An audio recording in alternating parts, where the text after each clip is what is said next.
It's hard to deal with both attacking. They're very aggressive. Oh, well, get out of that. Oh, there's a boss at the end of this. Alright. Change of plan.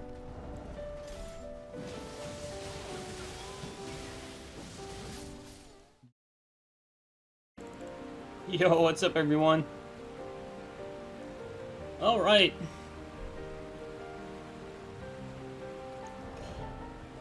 Today we're gonna be using our strength build.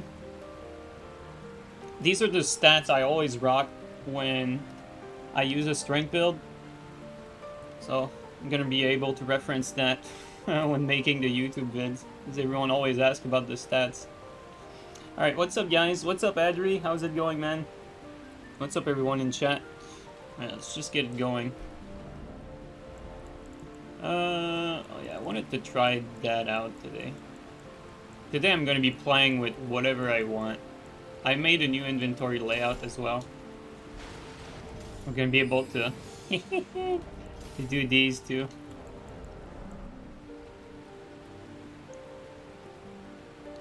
Someday you should try lightning dex power stance. I already did.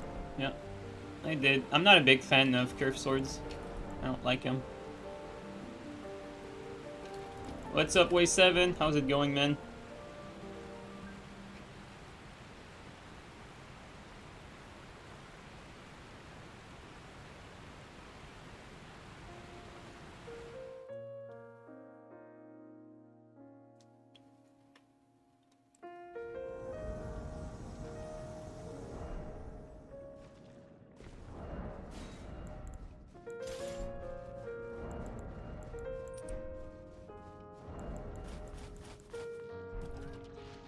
Yakim, thank you so much for the gift subs. How's it going, Yakim? Thank you so much, man.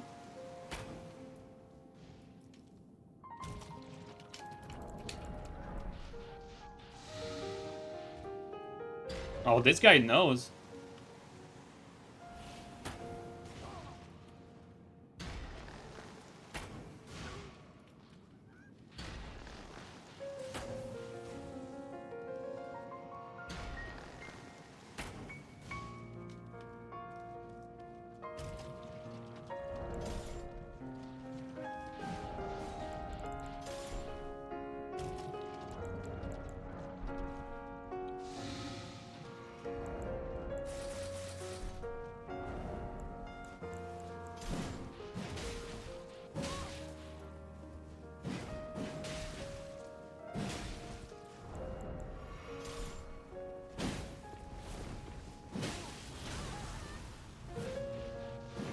Fucking lock on.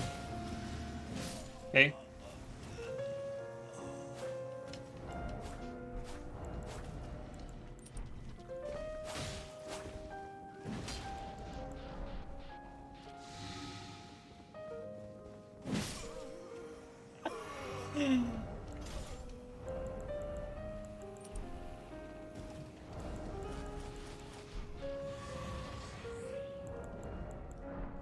This guy's dead.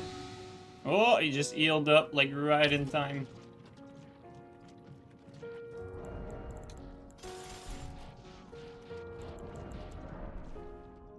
This guy is so dead. Yeah, that's it.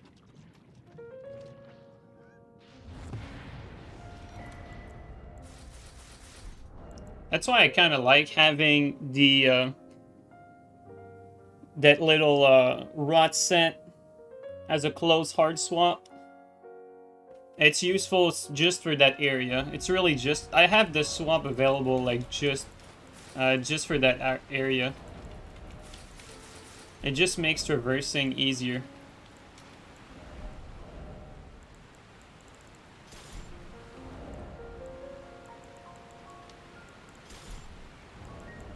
Thank you so much again, by the way, Akim. Really appreciate. This is like the worst place to summon. I would just wait till crossed. Yeah. Any advice on trying to catch Quickstep? Quickstep is really, I think, in my opinion, well, from me playing, I have a much easier time catching quickstep than raptors, than BHS and light roll. And the way I go about it is just simply the way I go about it is just simply try to catch with the timing. Oh, they both went down.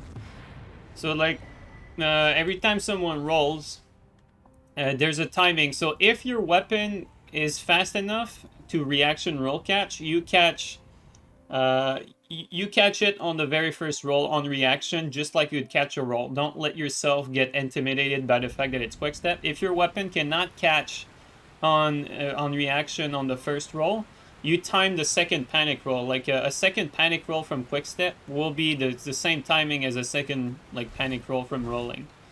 So if your weapon is not fast enough to catch the first roll, you catch the second one. So you time it you time it for a second panic roll, or you time it for a first roll. It's the same principle as catching a normal roll.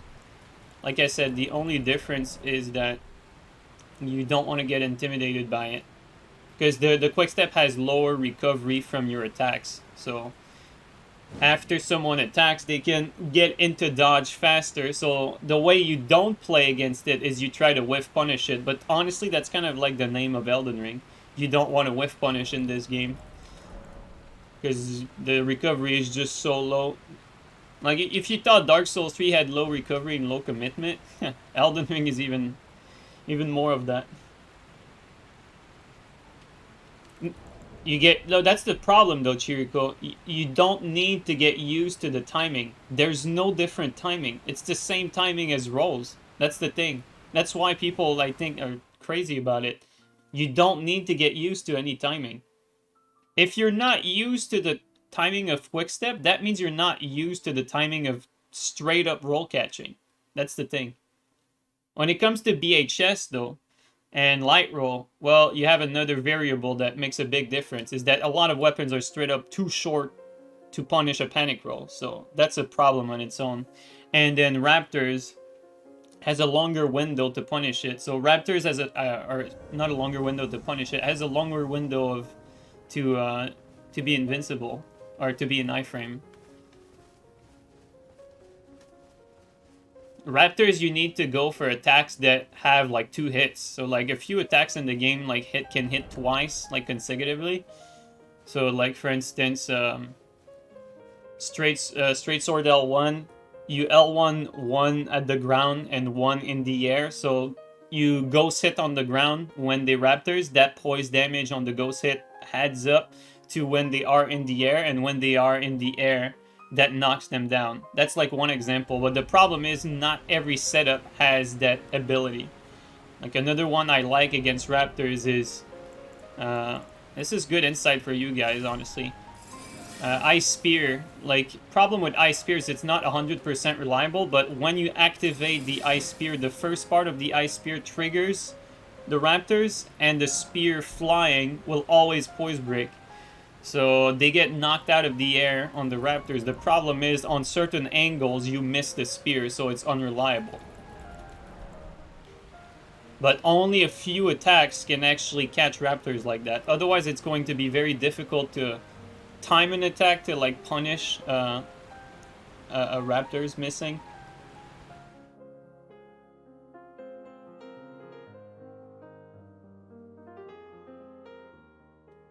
No, the Ultra Greatsword is not considered meta, but I'm invading at meta.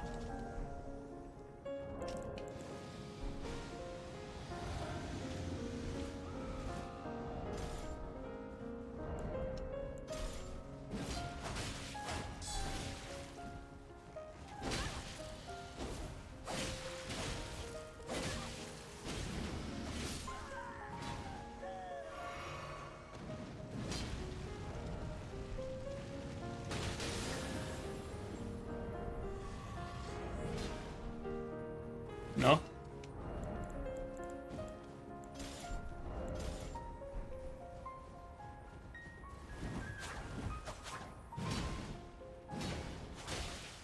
That's not a lot of damage. Oh, okay, there you go. It's more like it.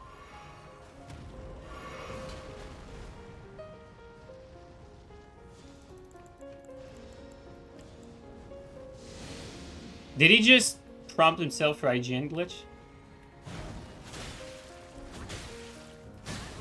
No, he didn't. Okay, never mind. I thought he was about to IGN glitch us.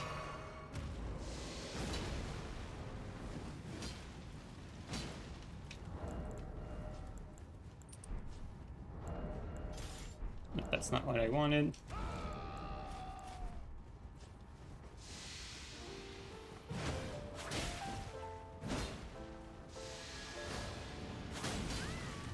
The range on that.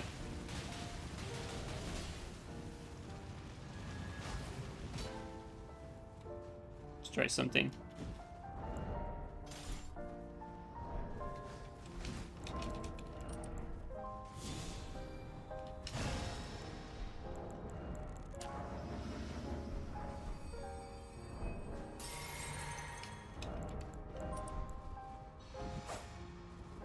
Now there's already 3 of them.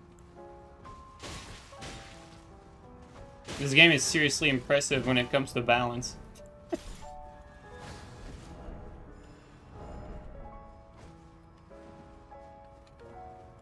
Now we have to fight 3 people in the open. Let's reach the church.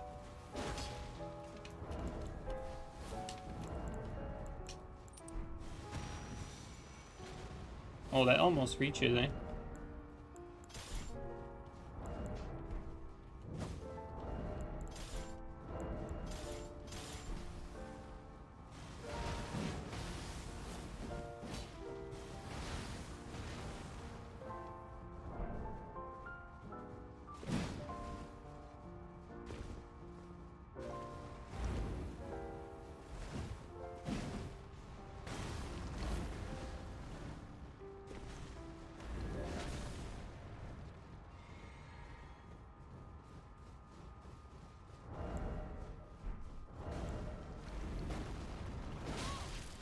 I did not even see him on my screen. What the hell?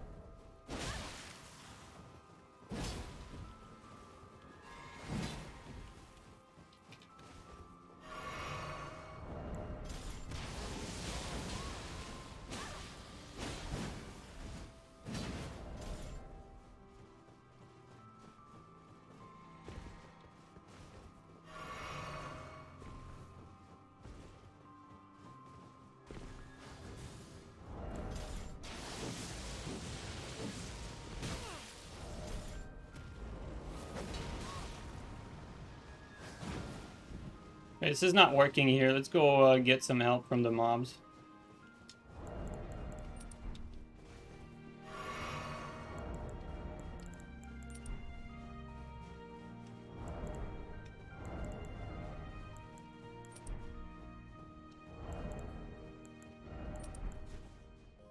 Not enough blue.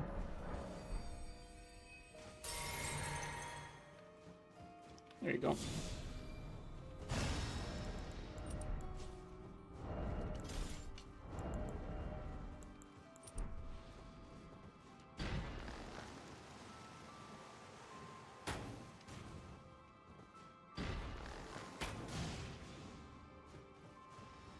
I don't like the terrain. I don't have the right angle for the terrain.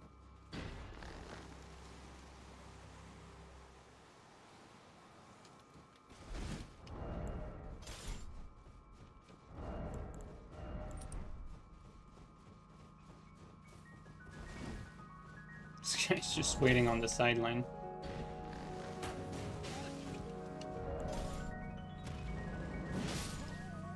Okay. Okay. Okay. All right.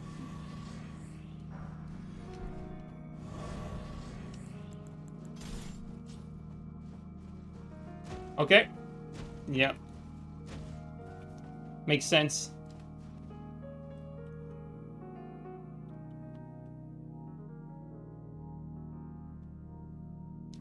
Good game, by the way.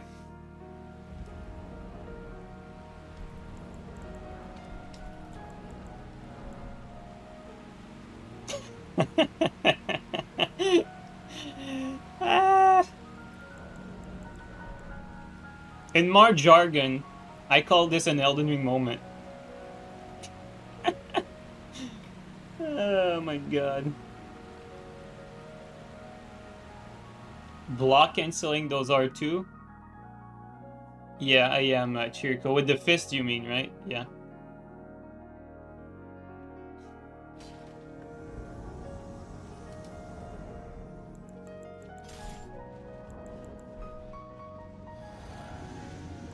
I thought he had double great spears. No, it's double halberd.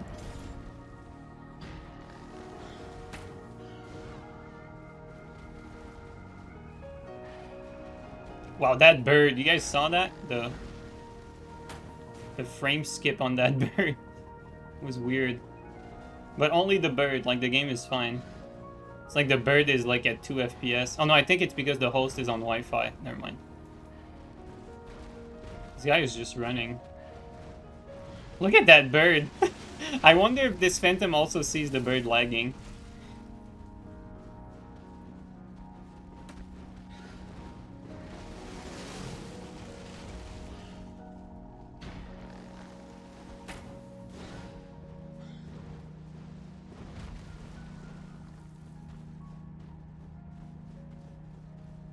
Dude, this guy is going to get blocked off right here. Not far enough.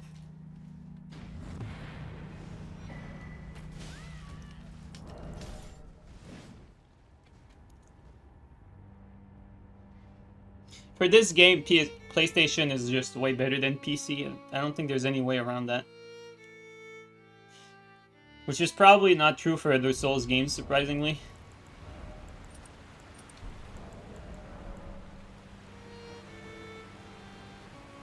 You could sync yourself by using Wi-Fi as well. Unfortunately, that's not how it works. Yeah, the big hands does make this area die, I agree. It happened more than a few times.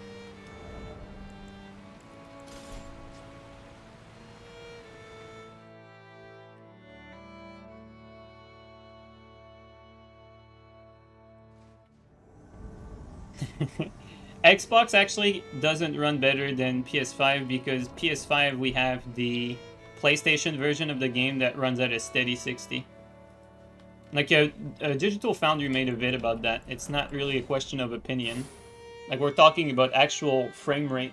Like where does the game run best? And it's the PS4 version played on PS5. So, I mean, even if you consider that the game was made for PS5, the actual PS5 version of the game does not even run well.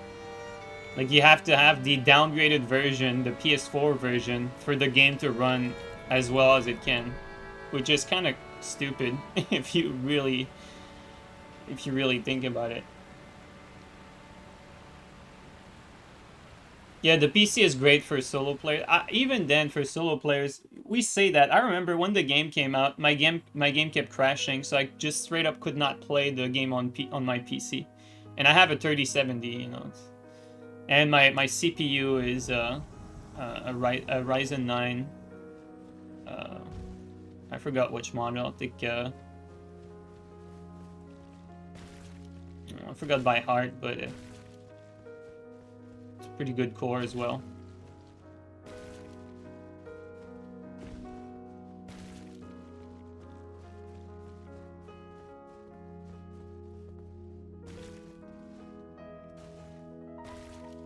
You're playing on PS5 and you can't downgrade? Yeah, your save...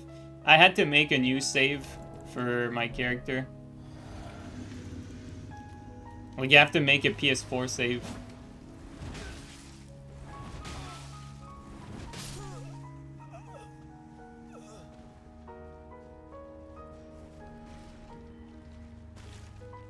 Oh. There you are.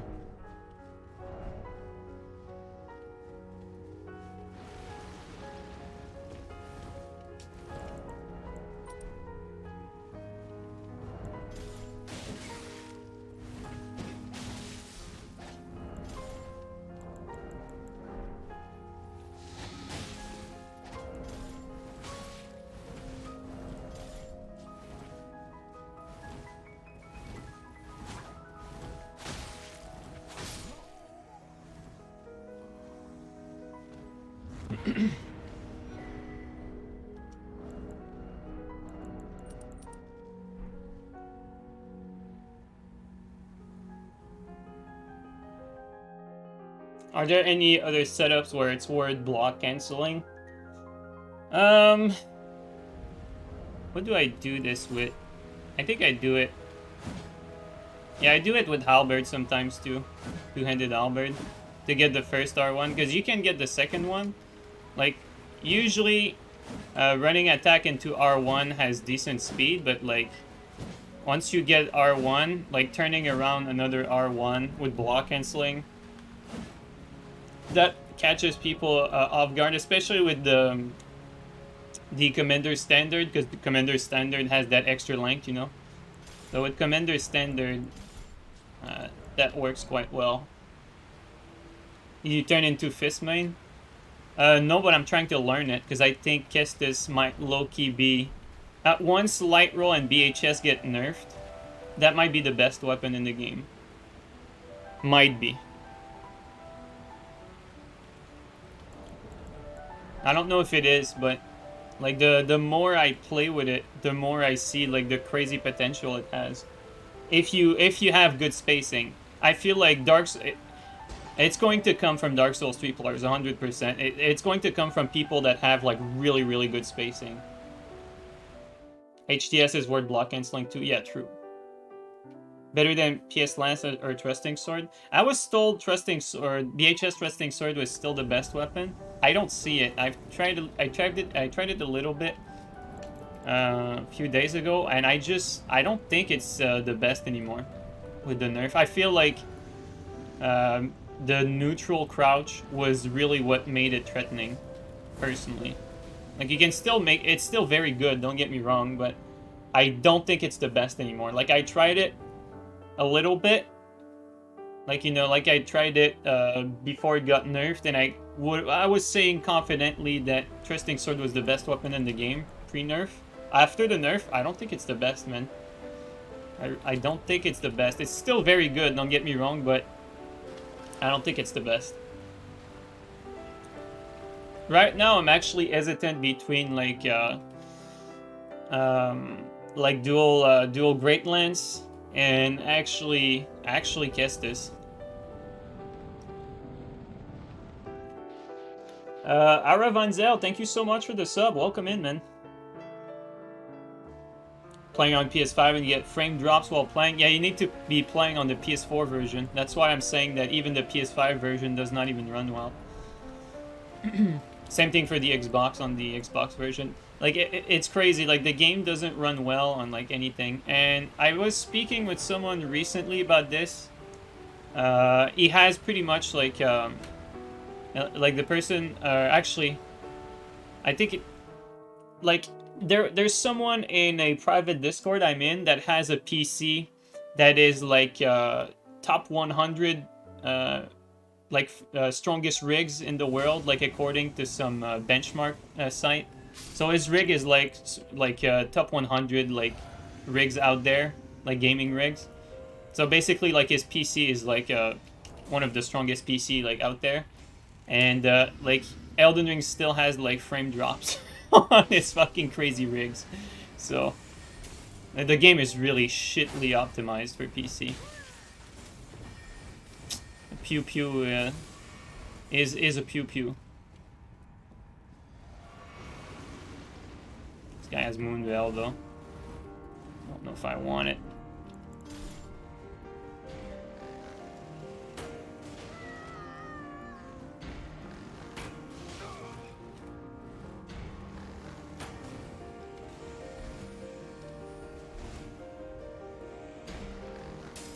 Wanted to jump on this. Finish him.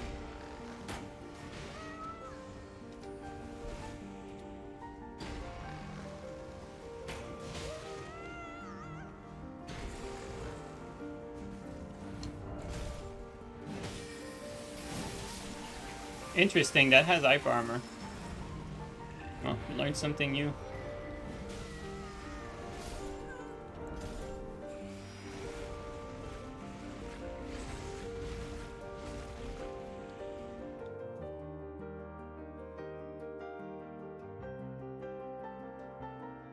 Yeah, exactly, I run Cell. Yeah, exactly. Like they really fucked up the PC port. I don't know why either, because Dark Souls 3 like runs way better on PC.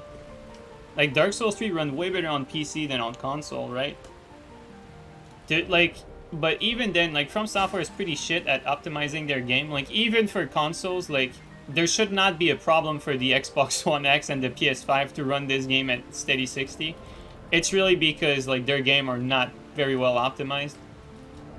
But, like, you know, when you have, like, some of the best rigs in the world and you cannot get, like, steady frame rate for a game like that, there's just no way. It's unfortunate. In the podcast, the guys were really shitting on PS. Well, that's because they've only ever played on PC. They've never tried PlayStation. That's the thing. Like, they're only PC players, so they preach for what they know. I've played on every console, you know. I played on Xbox. Not this game in particular, but, like, I played on... Like, for Dark Souls 3, I started on Xbox. I played on Xbox, the OG Xbox One. I played on PS4. I played on PS5 and I played on PC. And I can tell you that the PS5 version ran extremely well, but it felt like the game was more responsive on PC still for Dark Souls 3. And obviously PC ran even better. So Elden Ring, though, that's a different story. Elden Ring, the game does not run very well anywhere except the PS4 version on PS5, which is the ugliest version also of the game. DS3 on PC isn't the same anymore? What do you mean by that, Ungone? Oh. I mean... He literally just, like, did not care about me.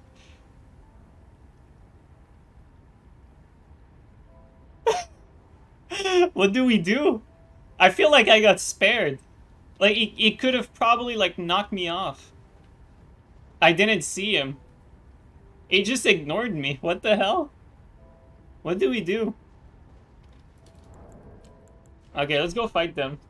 Leave him be. Give him the win. I'm hesitating to give him the win, but there's 3 of them. Let's go fight them.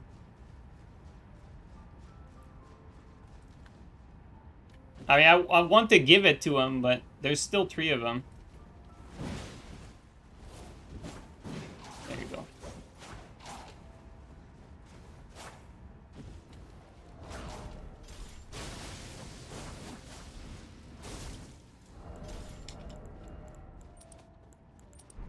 They don't really seem to have a lot of will to fight, though.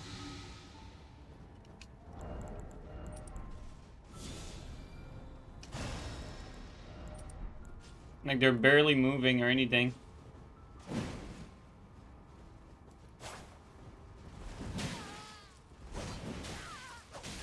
Out of stam.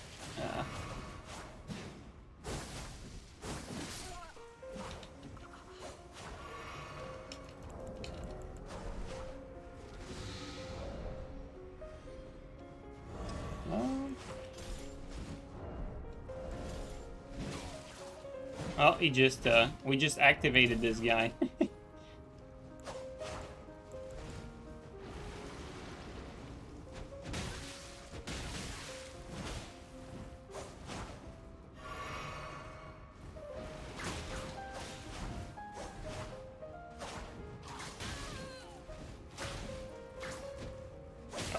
Oh! The hell happened there? I think the fist was just too short on that one.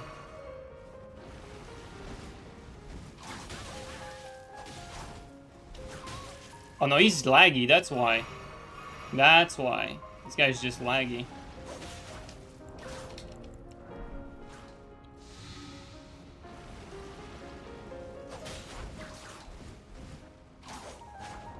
You know what?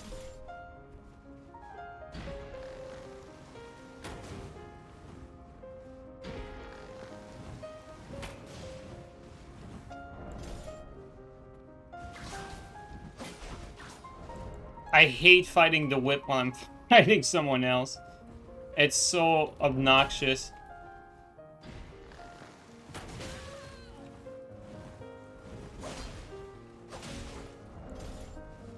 Didn't mean to do that.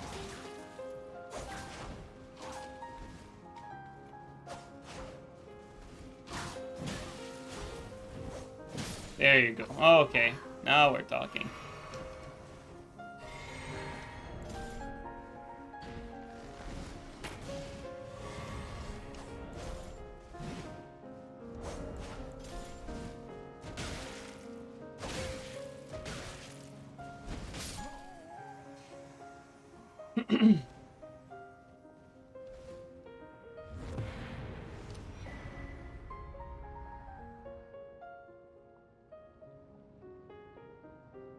You do give bots impressions? Yeah, I agree. Also, Bloody Finger, thanks again for the resub for 3 months. Really appreciate.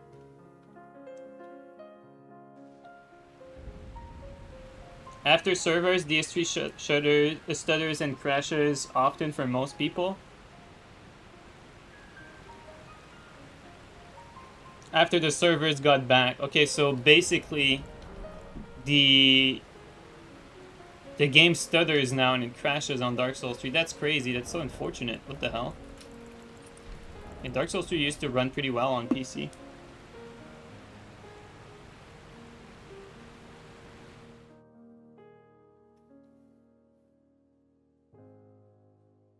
It runs better than ever on your PC. Which one, Jones? Dark Souls 3 or Elden Ring?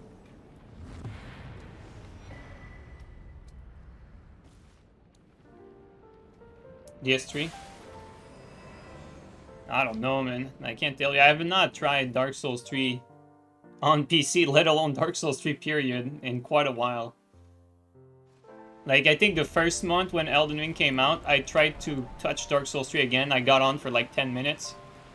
And I couldn't anymore. I missed, like, going back to Dark Souls 3, like, playing with the Claymore, I missed some of the attack variations. Like, Dark Souls, like, you know, even if Elden Ring is a letdown on some things, like, one of the biggest problem with Dark Souls 3 was your lack of options to aggress. Elden Ring has that. Elden Ring has way more options to aggress.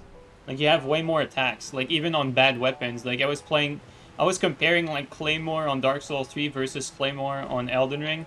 And even if Claymore on Elden Ring is not great, it's way better on Elden Ring, the Claymore, than Dark Souls 3. Because you have, like, way more attacks that you can do, and way more things to mix it up.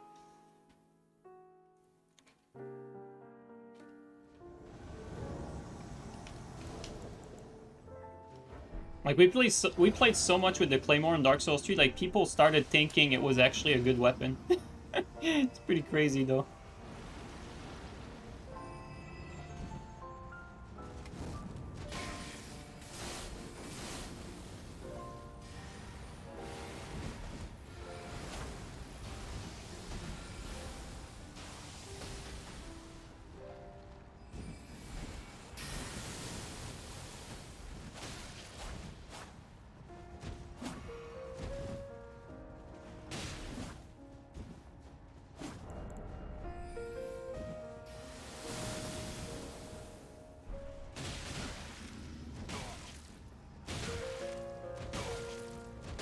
This guy is just the definition of insanity.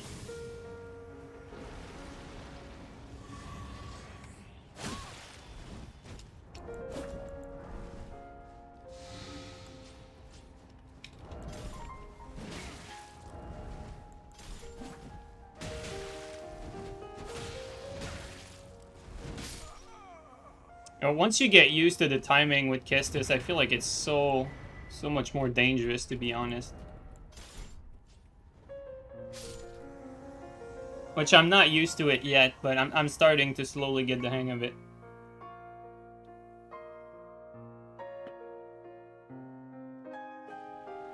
You'd never use Claymore rolling R1 in Dark Souls 3 intentionally in your entire playtime. Now it's it's my every second move. Okay, I used it. I think there was definitely scenarios where the rolling attack in Dark Souls 3 was good, but it was like after you roll, like it was after spacing a roll. Like, I feel like Dark Souls 3, though, like, each one of your move had to be a lot more deliberate than in Elden Ring. In Elden Ring, you can do a lot of random moves, and you won't get punished for it. If you do that in Dark Souls 3, you're gonna get punished for it. I think that's also because of the recovery and the mini attacks to punish aggression and whatnot. Not to punish aggression, the mini aggressive options, I mean.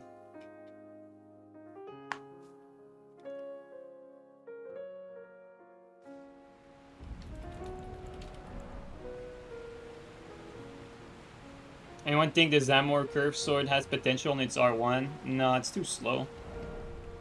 I mean, prove me wrong. I would love someone to prove me wrong on that. Don't get me wrong. Like, when I think a weapon is bad, I'm going to be extremely excited if someone finds a way to make it good.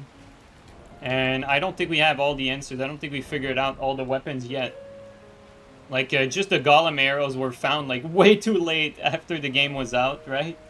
Like, great bows were considered a joke until golem arrows were figured out. Which is crazy.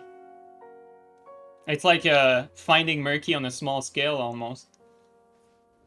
And then same thing with two-handed thrusting sword. Like, people knew it was good, but I don't think people knew it was that good because there was stuff like shield poking and ultra crouch poke and that sort of thing.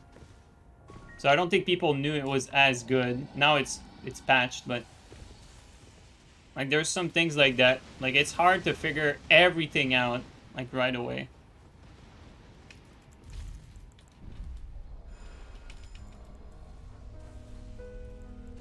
Oh, I forgot. Yeah, I need to drop here. I was expecting to have to, You know what? Can we go down from here? Yes, we can from over here.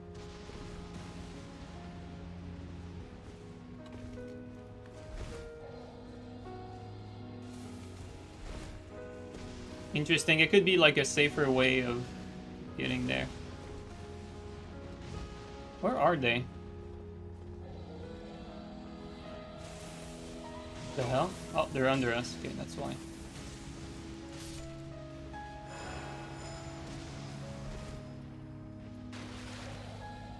Just making sure there's not like another hidden person.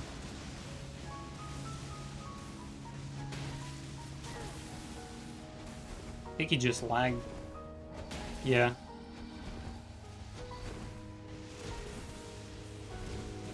No, maybe not. Strange. I almost fell off here. This spot, I always fall on this spot. Oh. Oh! I want to know how to do this. Oh! This guy's good.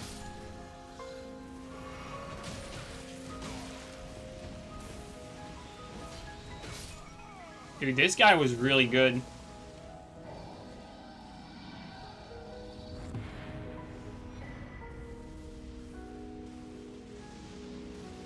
Is bleed not that broken anymore? It always depends on the weapon. Alright guys, give me a few minutes. Usually I take a shit before I stream. Now I didn't do it, so you're gonna have to excuse me for a little bit. Let's get an edgy pose here. Let's do that. There you go. I'll be right back. Give me a sec.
Alright, we're back. I have a confession to make, as it's often a tradition after I get out for a few minutes.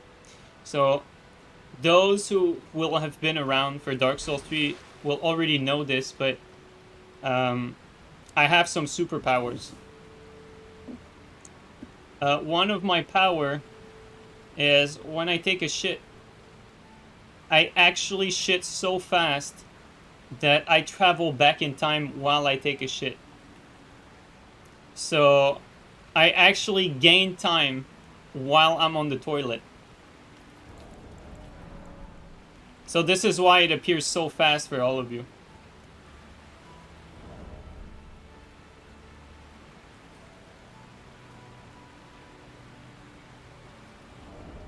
But this is not new knowledge. For those who were around for Dark Souls 3, you guys already know this. But for the new audience, yeah, this is how it goes.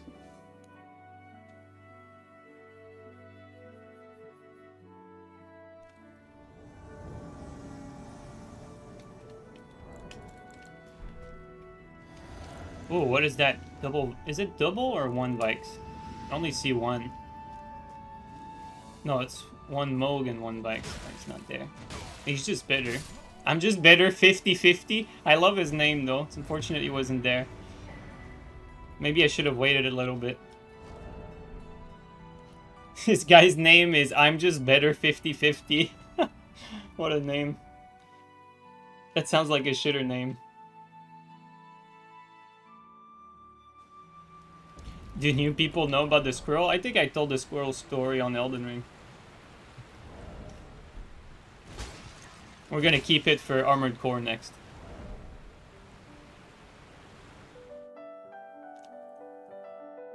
Should do a gank stream with Chase. Well, I wouldn't call it a gank stream because Chase activated the cheat engine thing where we can get invaded by 5 people. So even if we were technically even if Chase was technically the host, not easy to face, you know, 5 people at the same time.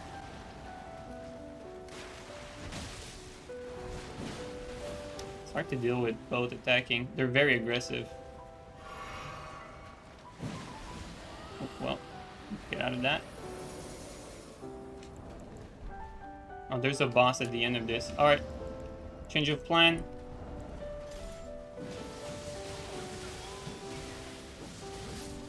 Boom! And it worked! I noticed. Okay, we're in water. Let's crank that damage even higher. We killed him. There you go.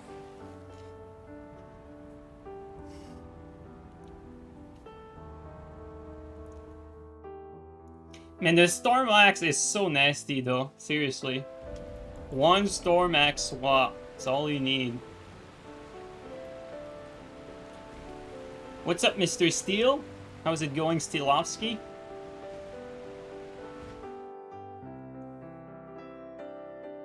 Don't think Chase plays on PS5? He might, I don't know.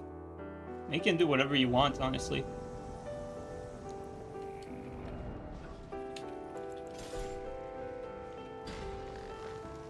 Oh. Come on, come on. Give me those. Maybe we can push him just a bit to the side. Or it won't be needed.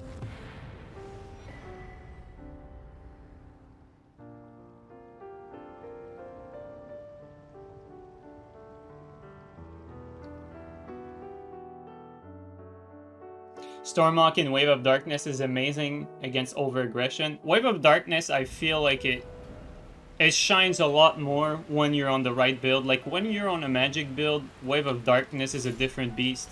Like, on a magic build, like, Wave of Darkness is hella dangerous. Like, hella dangerous. I prefer Stormhawk. Like, if you're on a strength build, I prefer Stormhawk.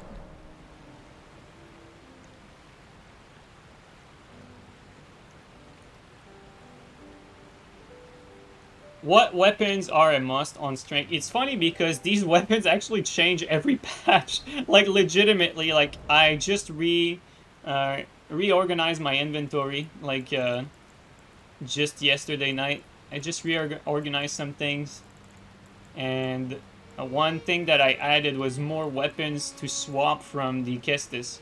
So like before, like when the game came out, like the bread and butter for a strength build was like fingerprint and a pokey weapon, or you had either double lance or you had like ultras, right? I feel like now the must for a strength build are double lance, shunter, Kestis. I think Kestis is a must for a strength build. I feel like Commander Standard is probably my favorite halberd. I don't know if it's... I don't know what to think about, like, say, Commander Standard versus the Black Knight Glaive, right? I just like the poke moveset a lot more. Like, I like the ability to have, like, a fast attack after the running. And you can aim it a little bit upward to be safe that people can't jump it. Oh, I lat on that guy.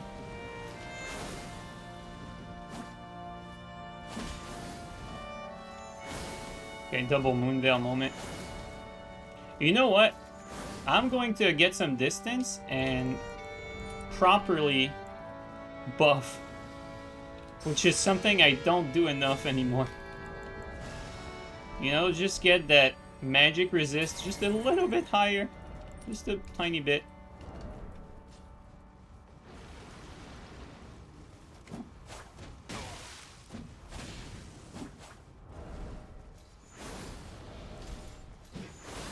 Jesus, did that miss or did he just not take damage? Oh, he didn't take damage. Okay. They're both very latent. That one is borderline laggy. And they have Moonveil, so they're gonna hit like a truck. Jesus.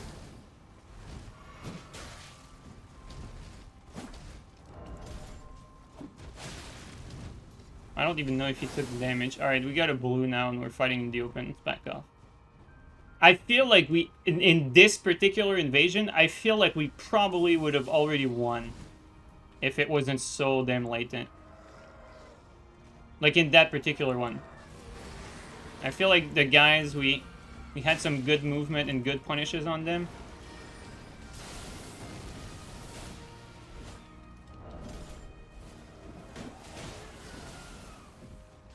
But it's just too latent to get anything going.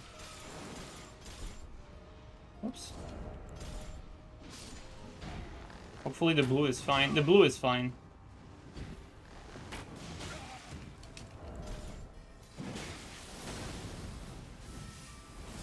Well, the pew pew protection. Okay.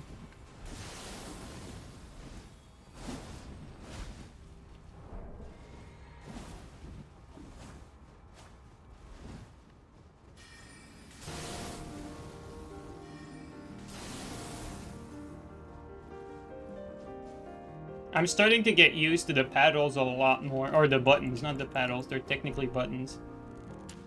I'm getting better at mixing it up and like putting my hand back when on circle when I'm in a position where I need like that very fast reaction dodge. And like when I need to camera control, I put my hand like back on the button to get better camera control. It's like kind of like modes, you know, like I'm in like sometimes I'm in dodge mode. And other time I'm in like camera control mode, whatever you want to call it.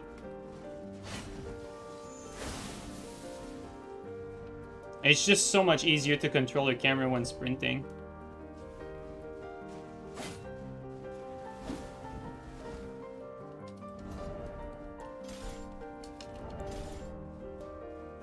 I don't actually know like where to go.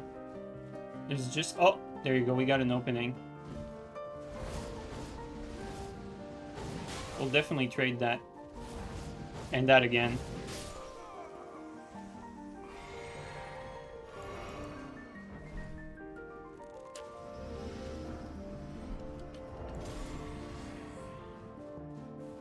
relying on macros is not good. Even with macros, like Grim was not even the best at swapping. And I remember a few times where he got killed because his macro failed. So don't play with macros, it's just not a good idea. Macros will make you bad. I forgot this guy's lagged like crazy. He never took my damage. There it is.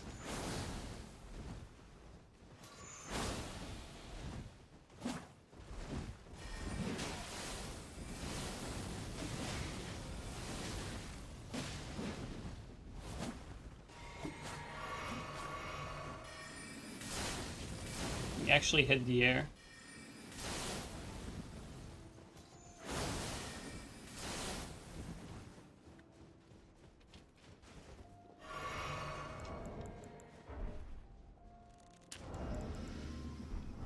I think we might be able to like kill the Phantom with the Great Bow, and then we can sort of like figure out a way to kill the laggy host.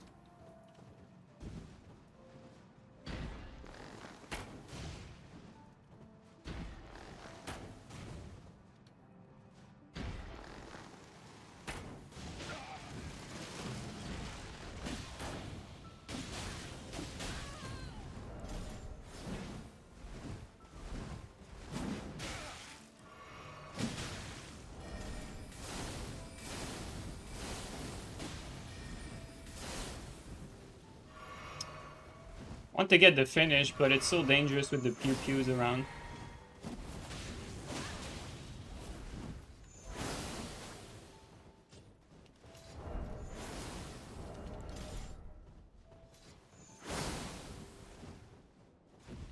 If the host was not so latent, it would definitely be a lot easier.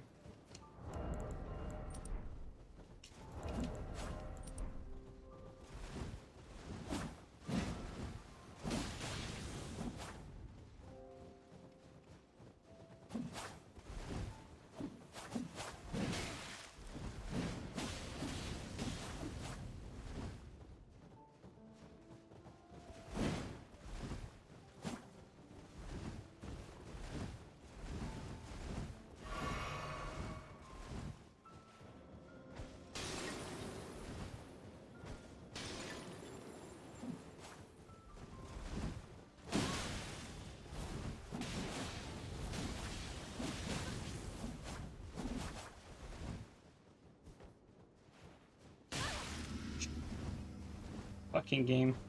Here you go. Okay, what's our solution against that lag? Oh, I know. I know. I have something for this. I think he's giving up. Insane game, dude. That's only one of the hit. Man, these people don't have normal internet. They really don't. That's blockless material. Like, that's just too much. The guy's net is just way too shit.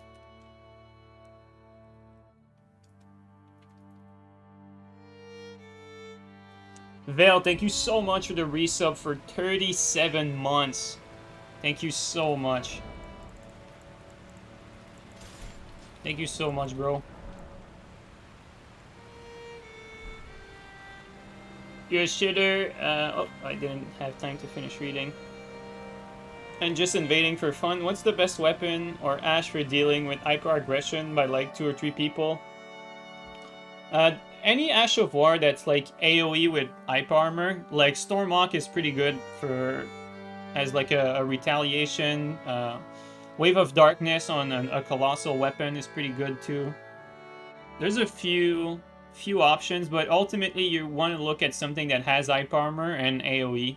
Zammer's Storm's actually decent too.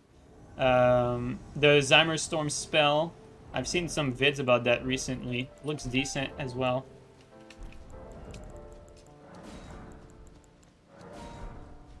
So you have a few options. Like I said, bottom line is you want hyper armor and AoE. If you want something to like deal with hyper-aggression. Obviously, though, you know, every time you're fighting 3 people at the same time, you're supposed to be losing, so always keep that in mind.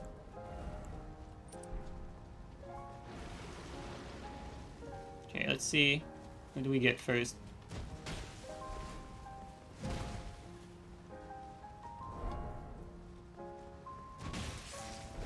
Did he just tank the R2? Probably by accident. Probably like a perfect block by accident.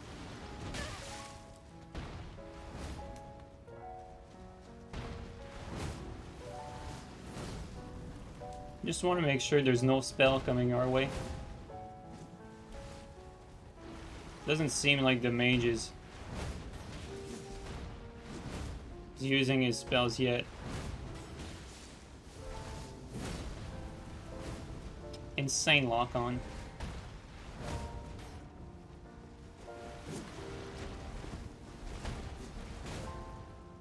That's some high madness buildup.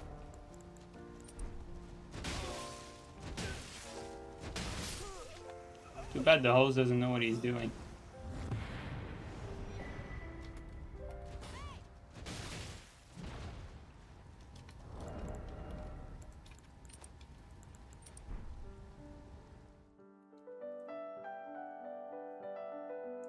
Yeah, Zamor does also deflect some projectiles. Chirko, do you know if Zamor reflects spells as well? I know it reflects like physical projectiles. Like I remember we had that one guy that survived like a sure hit from the rock throw because of Zamor's storm.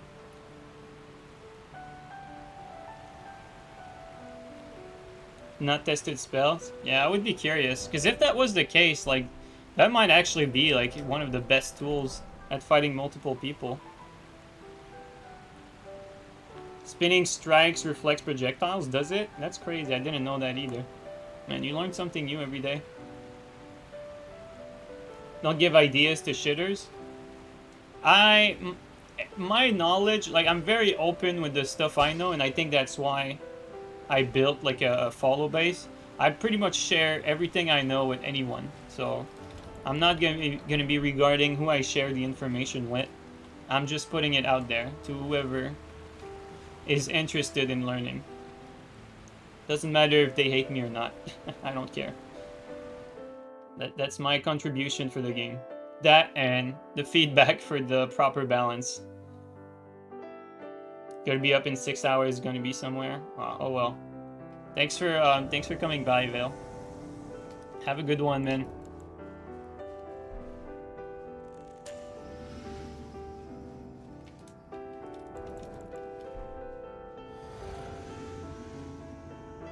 Oh, not this again. Okay.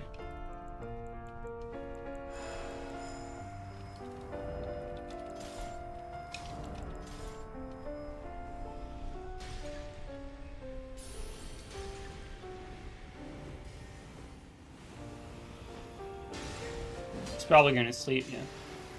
Sleep, but we were too far for a punish.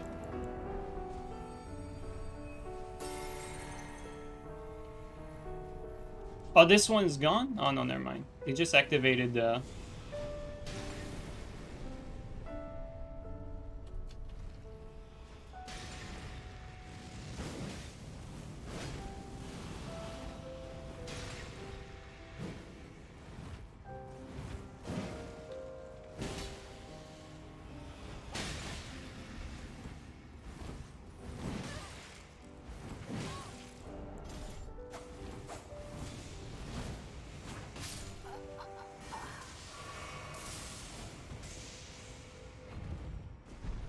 Prevent him from using this. There you go.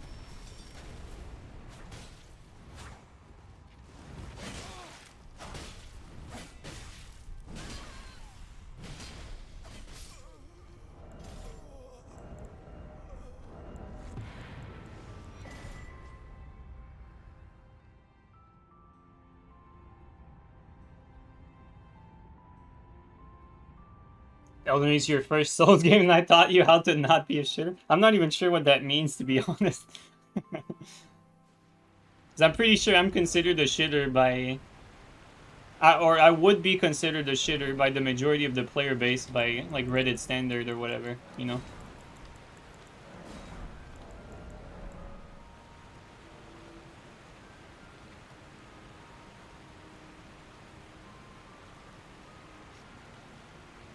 Is it worth it to parry? You never see me do it. It's funny because I used to parry all the time in Dark Souls 3, but that's because it was widely available for a swap. Like, that swap here that you just saw, the remove weapon kick, used to be a remove weapon parry, so I always had the option to parry at all time in Dark Souls 3, and I learned this quick sequence of button, like, that I can do, like, very quickly.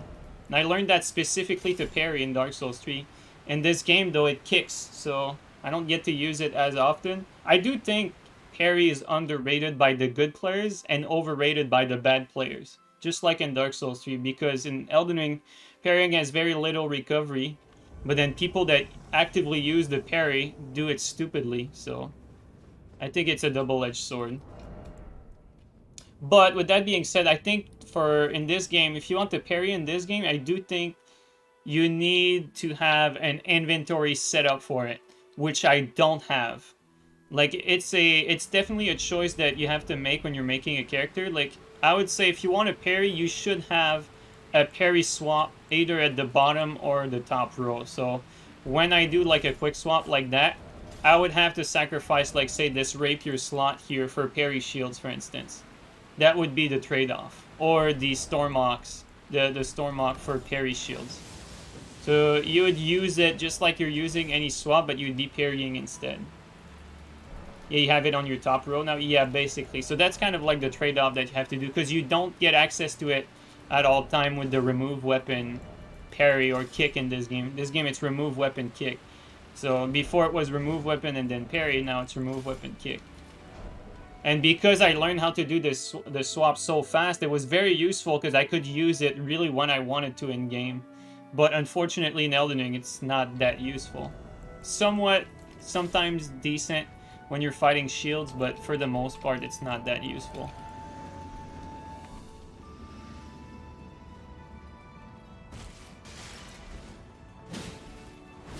Oh, came out of nowhere.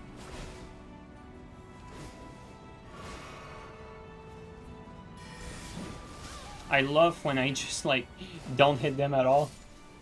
I unlocked it, so that's my fault.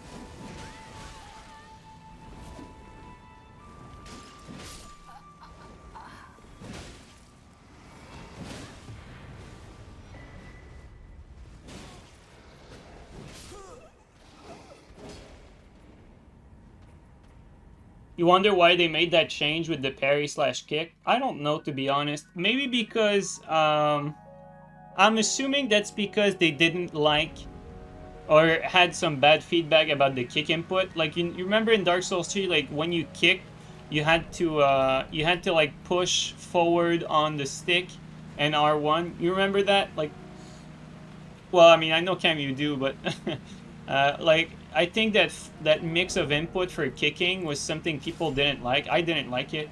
I think that's why they did it this way. But that's really the only thing I can think of. You hated that? Yeah, I hated that too, like the push forward on the stick to kick. Like, I have kicked more times in Dark Souls 3 throughout my 6-ish years playing. I've kicked more times by accident than on purpose. So I think if you have someone that's like as experienced as someone like me that is used to kick more times by accident than on purpose, I think it's a bad way to have the kick be inputted. If that happens to someone with that amount of experience by accident, I think that's a fundamental issue. So I don't mind that they don't have it as like that input anymore, but with that being said, the kick is already an Ash of War, right? So they don't really need to have it when you're naked. Or when you're bare hand, not naked, when you're bare hand. Like, I would much prefer the parry bare hand, like the remove weapon parry, but again, like, they nerfed a lot of the swapping stuff. On the other hand, though, they added sword by order of acquisition, which I don't really think was for swappers. I think that's because of the open world that they added that. I remember seeing a vid a long time ago when Elden Ring came out, like we're talking over 6 months ago, of YongYe saying that he didn't like how Elden Ring didn't have an option for, like, because he was grabbing like all sorts of items in his world, and he was wondering if there was an option to see like what you picked up last, to like read descriptions, and he wasn't aware that sorting by order of acquisition was that. But that made me realize that the order of acquisition thing is probably the very reason, or like the YongYe story is probably the very reason why sorting by order of acquisition even exists in this game. It's probably because they wanted to let people know, like, okay, if you pick up a bunch of items and you're wondering what you picked up last because you picked up like so many things, well, you have your, like, this way of doing it. I think that's why they created it. But on the other hand, we PvPers have the side effect of being able to create our own inventory layout, which is a huge deal. So I guess that's good. Michael soft swap Zaki? Yeah, I'm pretty confident Miyazaki doesn't hard swap. I feel like the curved greatswords would be a lot better with some damage buff. Like, you know, like in Dark Souls 3, like the curved greatsword really had their place in invasions because they were doing like very high damage. And I feel like they could have that same spot in Elden Ring. It's like the moveset in Elden Ring is even better than curved greatsword in Dark Souls 3. I feel like they could still have that spot, but they need more damage for sure.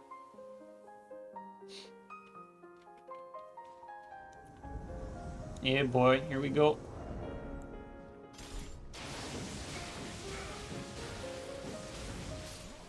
Yeah, at least that's, What if I do this? I cannot tank it. That's quite interesting. Oh, where do you hail from? He just spawned in. He's still invincible.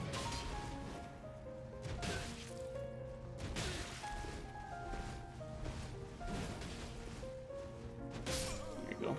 Gotta ignore this guy. This guy's name is Krusty McPeanut. What a name. Krusty McPeanut. These tags, man.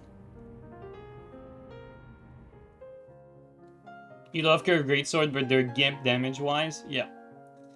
I feel like that's really the problem for, like, Great Hammers, Great Axe, Curved Greatsword, Greatsword. That's, like, the problem for all these classes. Like, they would have their spot in the game, for the most part, if it was not for the fact that some of them lack forward momentum, and others just straight up lack damage. Like, I think the Great Hammer class could use, or sorry, the Great Axe class could use a bit more forward momentum, just a little bit. And it's not that they, like, don't get me wrong, it's not that a lot of these classes have bad forward momentum. Like, if we were talking, like, if we were putting these weapons in Dark Souls 3, for instance, they would have enough. It's just that in a game like Elden Ring, where you have, like, so many attacks that have, like, high forward momentum, like these jump attacks, for instance.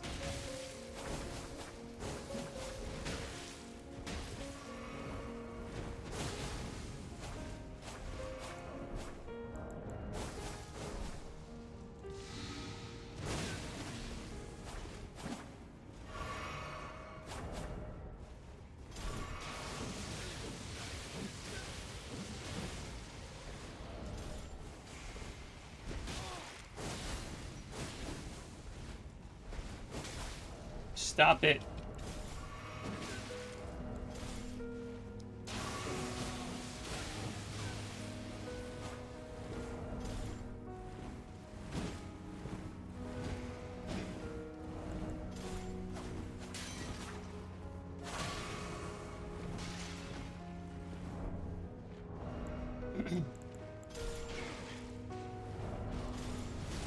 He actually got the BS. He's going to the boss, I think. No? Oh, he went back.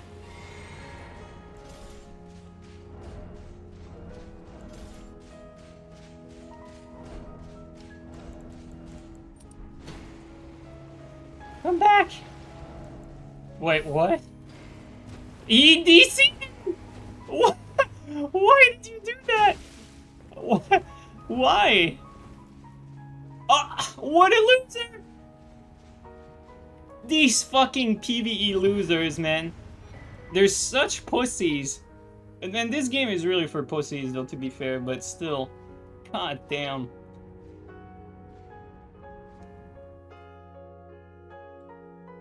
Dude, the spinelessness. Like, just fucking play, man. Why is it so hard to play the game? You hate how many people forfeit? There is a crazy amount of people that give up. Like, crazy. Like, when I play in the arena, does not matter what I'm using, by the way. It's not just when I'm using double lance or cestus or anything like that. It does not matter what I'm using. There is, like, a staggering amount of people that give up before the fight even begin. And they're there, like, they're moving, like, they're just, like, you know, doing that. And they're just waiting for me to kill them. There's so many people that are like that. Like, it's mind-boggling. Like, I think I know why that happens. I think it's really because Elden Ring has brought, has seriously brought a big, a large amount of casual players. And, like, the way their mind work is weird. They queue in the arena not wanting to fight. Like, they're looking to have, like, an interaction with someone instead. Or they're just trying to fuck around or something like that. You know what I mean, right? Like, they're trying to do anything but playing. And you get a lot of these people. That's a theory, obviously, but I think I'm probably correct on that, to be honest.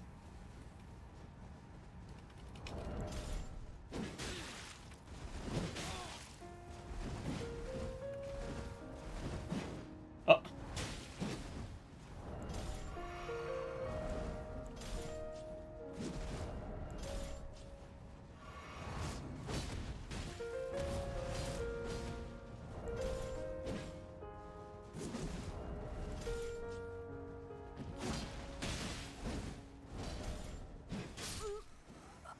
So, you guys will have noticed already, I'm starting to do halberd swap from the Kestis, and that's because just yesterday I made my inventory so that I have access to the commander standard next to the Kestis.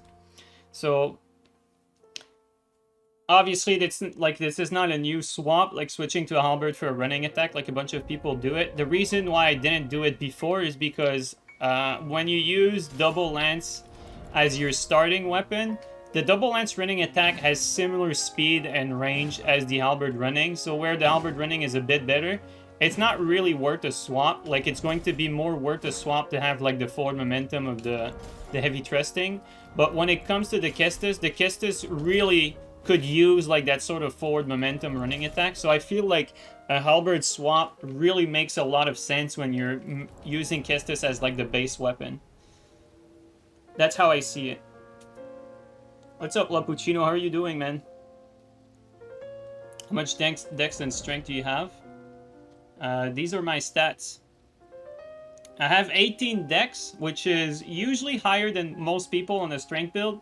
The reason why I got 18 dex is when I made the switch to 18 dex, it's because I wanted to be able to use the Golem Greatbow as an instant swap. So before that, I had 17 for the heavy thrust, the Godskin Stitcher heavy thrusting sword, which requires 17 dex. I had 17, so it was only 1 point, but most people have something like 16 or 14 dex on their strength build. And when they want to use something like the Golem Greatbow, they usually have to equip like a talisman. But for instance, you could have a build where you have a permanent Millennius Prosthesis. What is it called? What is that talisman called? Millicent's Prosthesis, not Millennia. You could have a build where you have like permanent Millicent's Prosthesis on. Like, for instance, if you were to use Kestis as your main weapon, it might actually be a good idea to have like permanent that, and then make sure you reach 18 dex with that talisman on. So that cuts a lot of your stats. That could be a good idea. For me personally, I like my build to be more free. Like, my build is not optimized for Kestis because it's just vastly different from the build that optimized on, which is double Great Lance. So double Great Lance with Greatbow swap is what my build is optimized around. So like my maximum weight limit is based around this right here. like having a 14.5 and then like having all of that equipped at the same time. That's what my weight is based around with that armor. Also, I can't figure out where the guy is. But to each his own, you can optimize your build for different things. The reason why I optimize it for this is because I feel like the Great Bow is the ultimate weapon at long range. And Great Lance obviously is one of the very best weapon at short range and even medium range too. I think at close range, Kestis is probably the best, actually. I mean, I'm thinking they're probably below, but... Okay, let's just make a commitment. Let's go down.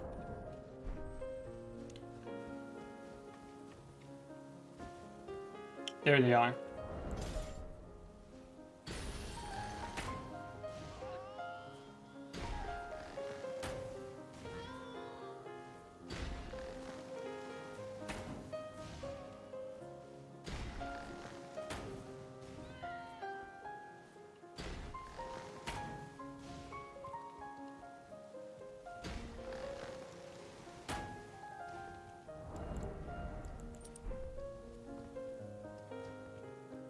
Oh, we have the big mob outside. That's actually pretty good for us.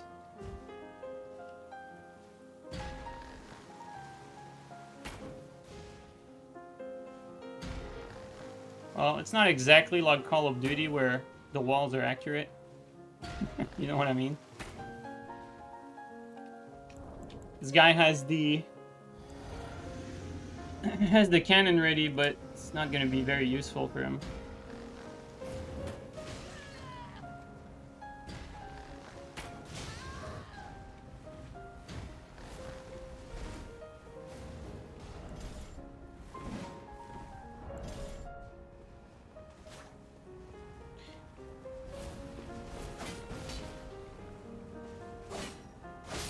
Thank you.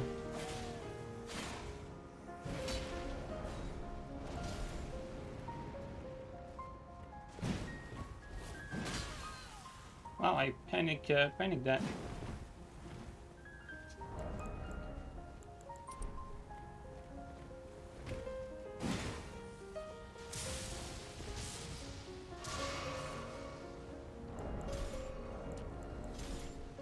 Actually, change that. Where's that shield guy?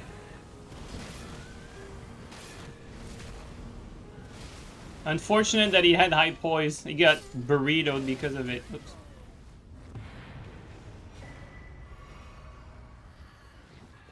These mobs are dangerous. Like, these particular mobs are not to be fucked with.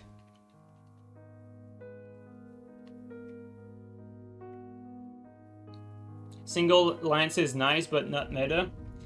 Yeah, single lance is still very good. If double lance was not a thing, like single lance would probably be looked at a bit closer. They're called revenants. Yeah, they are scary. Absolutely.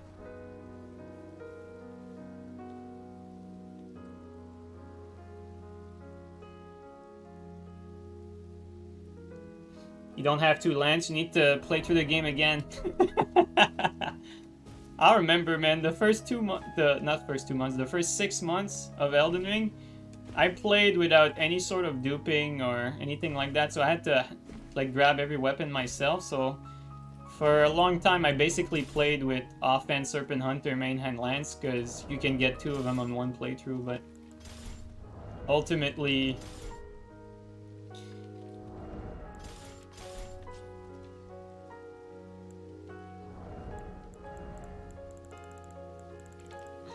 Yeah, ultimately, like, you need to get through the game, like, many times to get the weapons you want. Shunter kind of short, though. Yeah, but it does more damage. It has very high damage.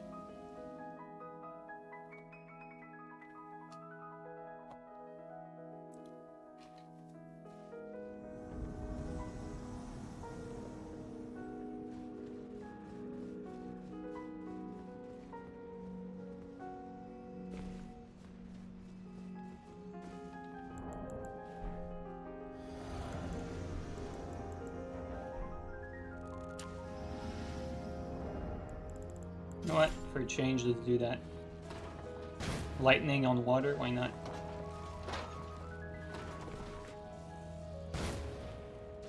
We're a bit too far, like they have ample time to react to what I'm doing.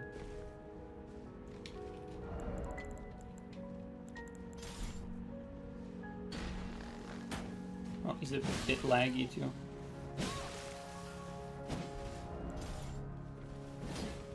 Let's be careful, we're actually dead in one running.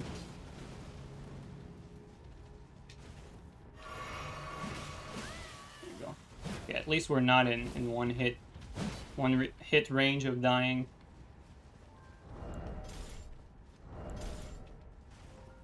There you go. Alright. Okay. Guy looks like he knows a little bit of what he's doing.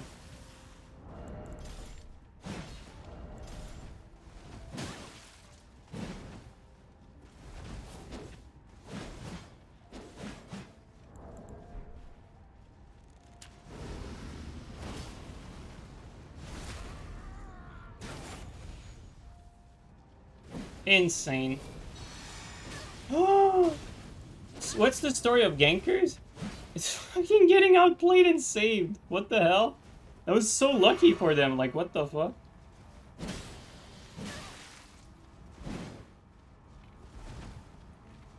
Oh, little lag here, preventing me from reaction roll catching.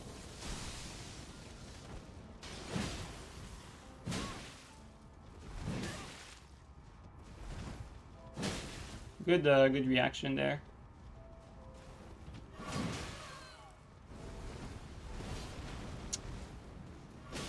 Just cannot fucking get enough time to finish him.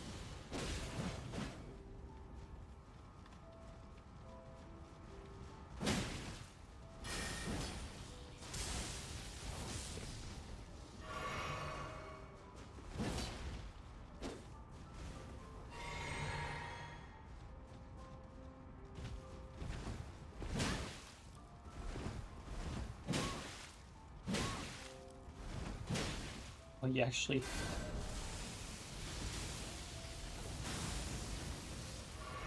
this is just insane. Like, this is like fucking PvEers in a nutshell. There you go. Oh, okay, now you're next. Out of healings. Come on, come on. All right. Oh, give up? No, maybe.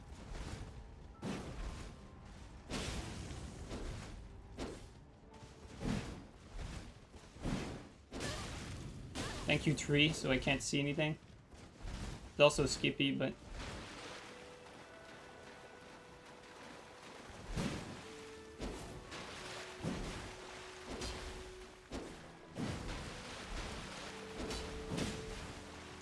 Game with no recovery.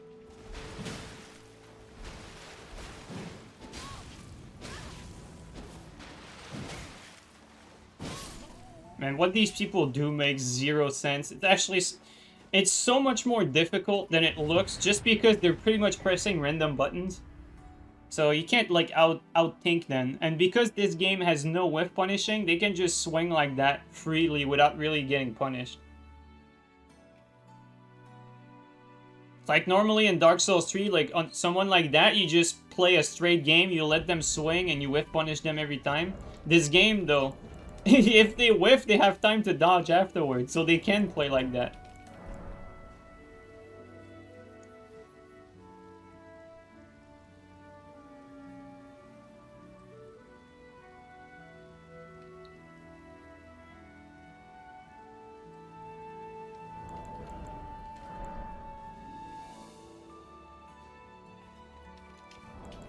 Greatsword on one hand is viable. Honestly, I don't know if one-handed greatsword is underrated. I haven't played with it enough, and I feel like very little good players have played with that.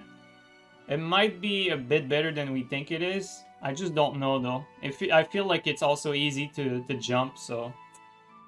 Doesn't really have anything else than an R1 also, it seems. I don't know. What's my thought about Serpent Hunter? So, here's what I said when the game came out, Kaim. I said... When Serpent Hunter becomes the best weapon in the game, Elden Ring will be in a good place. I still think that. I still believe that. I think Serpent Hunter is perfectly balanced as it is. You can strafe it. It has everything you'd want out of like a good meta weapon. I feel like Serpent Hunter is a perfect example of something that should be like the best weapon in a game. That's how I feel about it. That being said, though, I don't limit myself to playing with Serpent, even though I really like it. I feel like there's weapons that are better. Like, I think Double Great Lance is pretty much Serpent Hunter, but better. Although not in every way, though. Like, that's the thing. It's not better in every way. Like, Serpent Hunter has some things that Double Great Lance doesn't. Like, the Hyper Armor is kind of a big deal. Like, Serpent Hunter Hyper Armor, like, in some matchups, actually makes a big difference. And now that they actually buff the damage for crouching attack for Serpent Hunter, like, they didn't technically buff it, but they corrected it to where before it was considered a slash, just like the Great Lance. Either a slash or a normal attack. Where's it written? It says pierce, but this attack right there is not considered a pierce attack. And same thing with Serpent. Serpent Hunter had that crouch attack, and it was considered like a slash attack, just like the Lance. But they corrected that, and now the Serpent is properly like a poke attack, like considered a poke, so it benefits from the counter hit damage now. So basically it just does more counter hit damage on the crouch attack. So now it actually wins more trade than it did before. So it's technically buffed from when the game came out.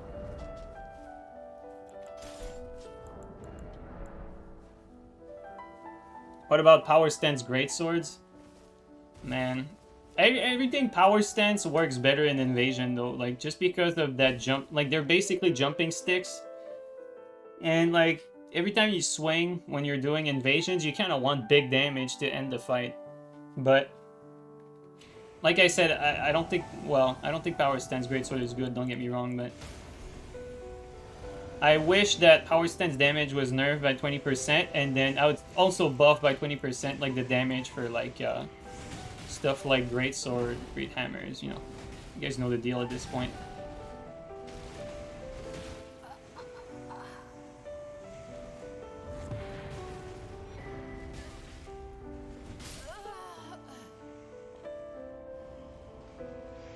So basically what that would give us is Power Stance damage for these weapon class, like Curved Greatsword, Great Axe, and whatnot. They would do the same amount of damage for Power Stance, but they would do more damage non-Power Stance. And then you'd have weapon like Double Straight Sword, Double Spears, Double Great Spears that do less damage Power Stance. And I think also, I also think we should consider fist weapons in that. Because I think fist weapons do maybe a bit too much damage for the Power Stance moveset, so I think I'd also include them in that 20%, to be honest. I don't really think that would hurt them that much, to be fair, too. But it's just to normalize the damage, you know what I mean? Just normalize the damage a bit, because it's too all over the place in this game.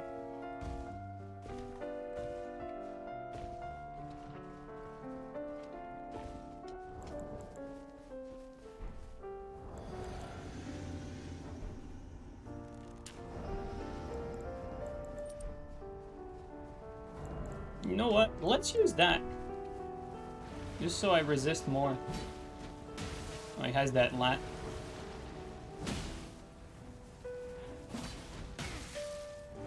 I would do a vortex, but I risk getting hit for a lot of damage.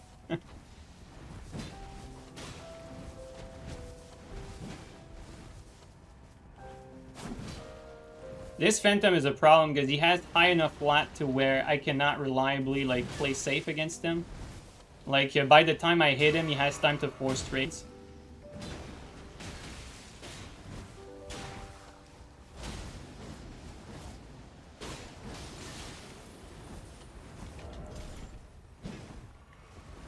Come on, there you go.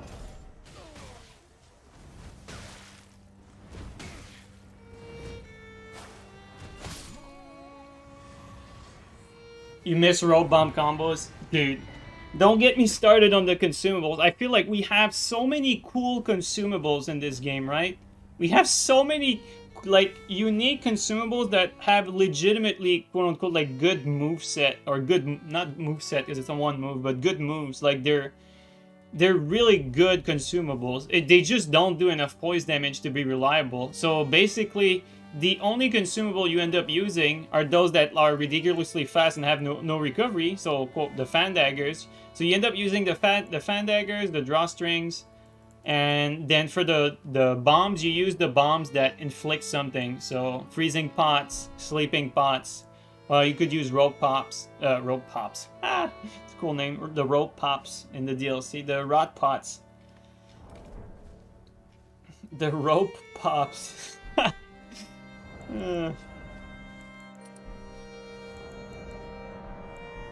So yeah, gravity fan, true combo with jumping attack, but the gravity fan don't, like, I feel like all the consumables are not good enough to where they don't deserve to always break poise. Maybe that's biased from me playing Dark Souls 3, but I feel like a lot of consumables should always break poise. I would prefer it that way. And those who don't break poise should be set so that they never break poise, you know? Perfume at low level slaps. Well, I think that's also another issue, like damage not being properly balanced across the game. Like low level has a ton of like completely broken stuff. Like twinking is not gone.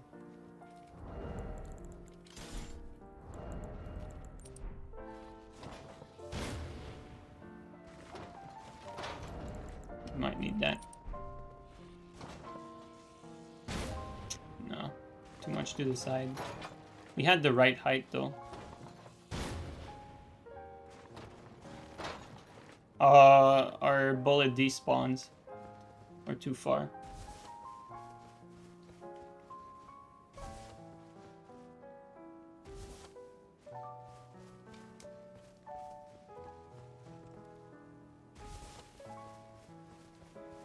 You're sure the next balance patch isn't too far off?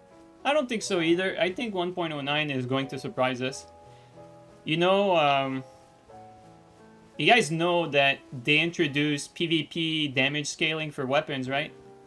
But did you guys also know that we didn't really use that all that much? We did it for the Ash of War, like we use it for the Ash of Wars, but for the most part, weapons still do the same amount of damage in PvE and PvP. So that's food for thought, you know?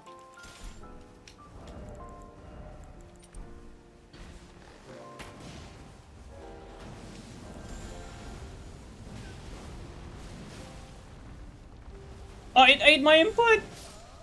Fucking game.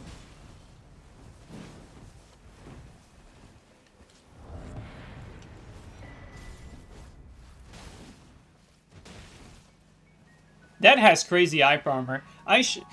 I'm going to make a build. I should not say this, you know, not spoil the bean, but I'm going to make a build at some point that is going to have that for an eye armor swap.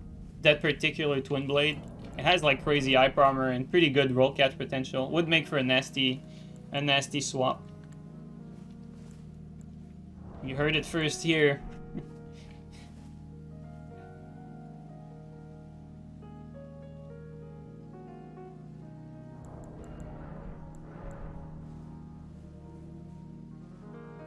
Overleveled phantoms are so common, you never feel bad about twinking. I mean, that's part of the problem. Like, twinking, overleveled phantom, it's kind of like correlated into the same issue.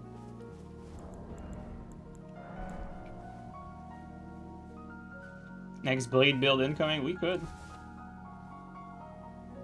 Want to try Arcane Bleed Kistus? You know what? I would actually personally be curious to know, like, how well that performs. You would probably be rocking the ugly Varys mask, or the white mask, for that build, but I would actually be curious to see how it performs compared to like strength-oriented Kestis, because strength has access to the drawstring grease, so the build-up is already pretty decent on its own on strength build. So I would be very curious to know like how much better or how much worse or how similar it would be on Arcane, because you would be losing on the damage. You'd have better build-up, or would you? Because you would not be able to like to use like any buff on it to increase the bleed. So I'm not sure that would actually be worth it, but I would still be curious. Yeah, exactly. Don't think it's gonna be better, but you never know. Yeah, that's what I believe too.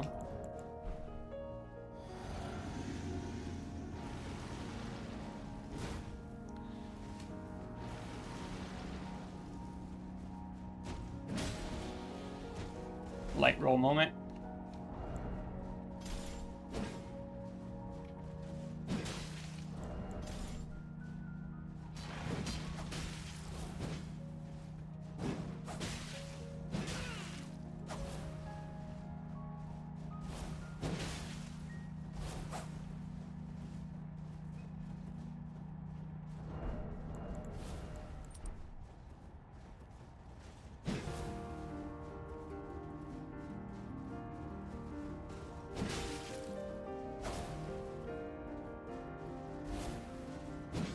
Close. I cannot wait until they fix that shit. Really hope they do.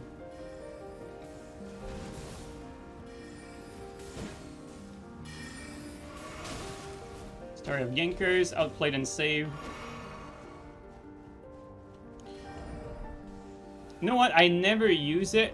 I think I should. Let's try it.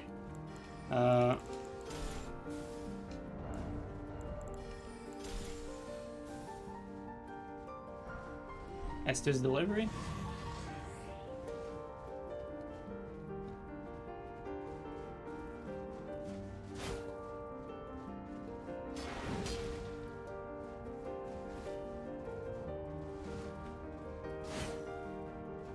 I'm gonna have poor timing with this because I never actually use double spear, but okay, so I can spam.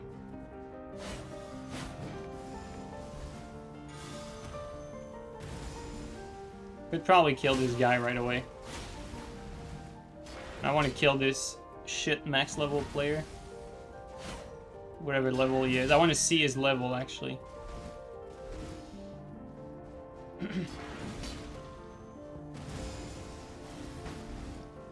He has that max casting speed, so that's how you know, like, he has high level.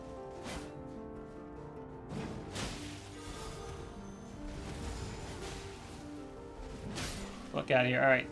Rune count. See it. I'm looking at it. 34,000. It's not too high. Alright, let's kill this guy.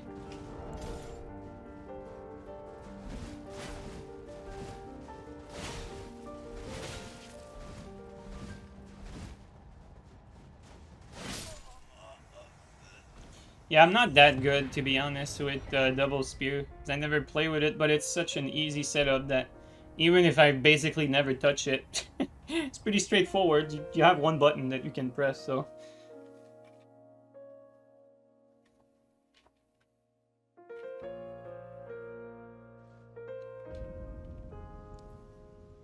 Spamming light roll is such a tough look. I agree, man. I agree. It's really a shame.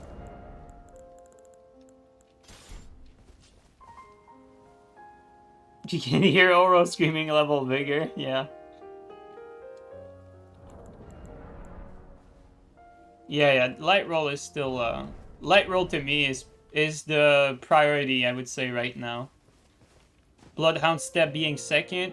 Third would actually be the recovery for Bloodhound step, quick step, and raptors, so that it doesn't recovery cancel attacks. That would be the next on the line after these, so. That's the next things I see nerfing. Then after that, I think it would be the power stance damage and the damage in general being normalized. And then after that, I would like to see more classes get buffed to where they're not just usable, but good class.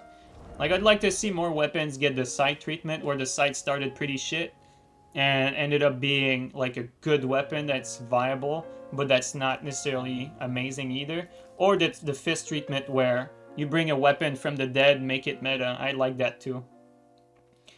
Like, that's the thing though. We had a lot of backlash when they buffed Fist, so I'm actually curious to see if they're gonna nerf it.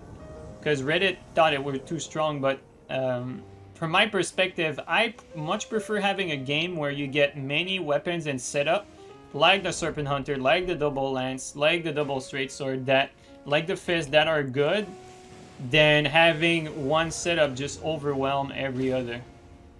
Where are they? I hear it. I don't see it. Like right there.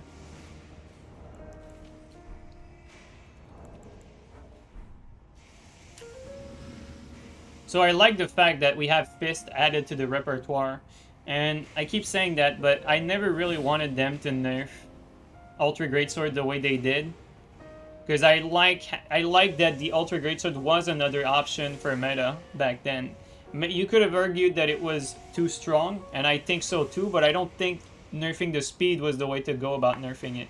I think it should not have had hyper armor on the crouch attack, and the crouch attack should not have done as much damage and should not have had as much tracking. Pretty much like Shunter is, really. Shunter was pretty much that, so... I don't know if they know I'm here. They probably do.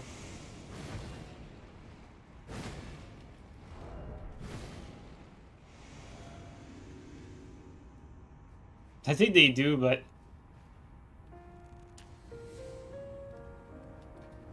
if they don't come, I have an idea. I think they're coming, though.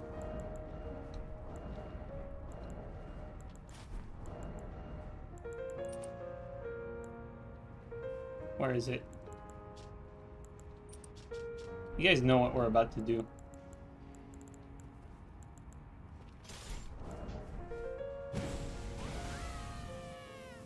Why did it push them, though? What the fuck? They're supposed to be pushed forward toward me. That makes no sense. They're supposed to go toward me. They got pushed backward.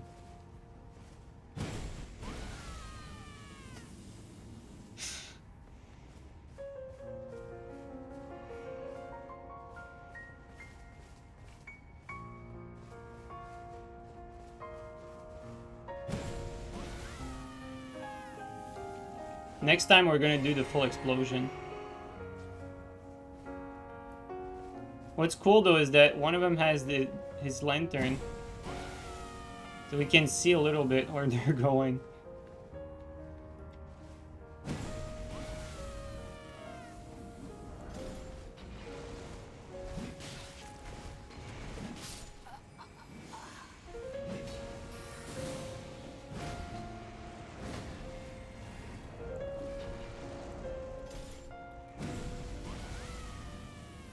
I'm out of stam, I cannot finish it!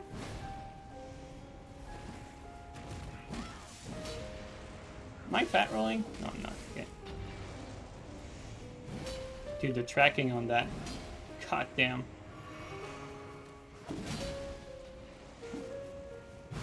What the hell? I never realized how bad the tracking was. Jesus. The banana hat mode?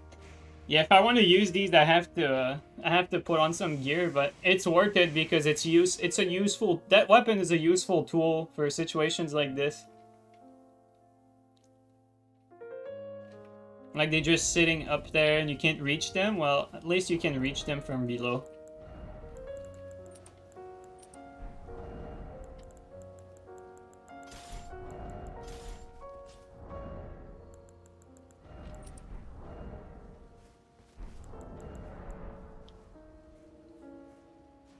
But what's under the banana hat? Beautiful braids still. Your favorite.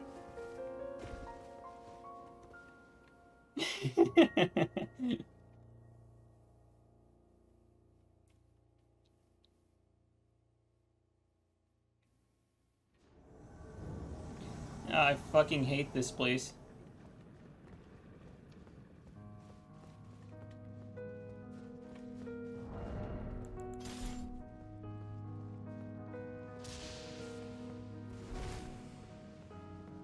Where was that? Wait, what?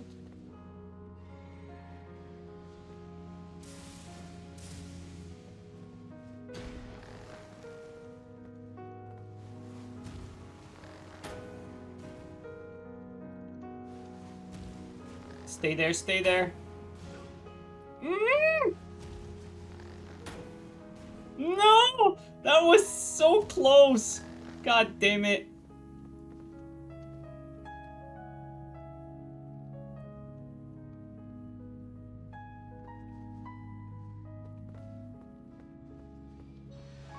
Stay there.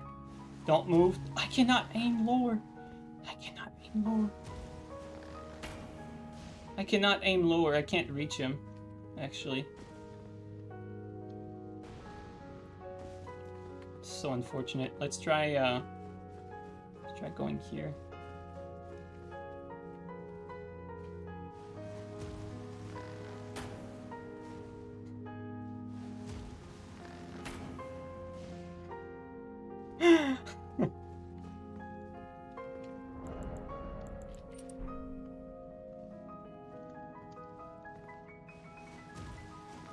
Okay, we're in position. If they go through, we have an angle.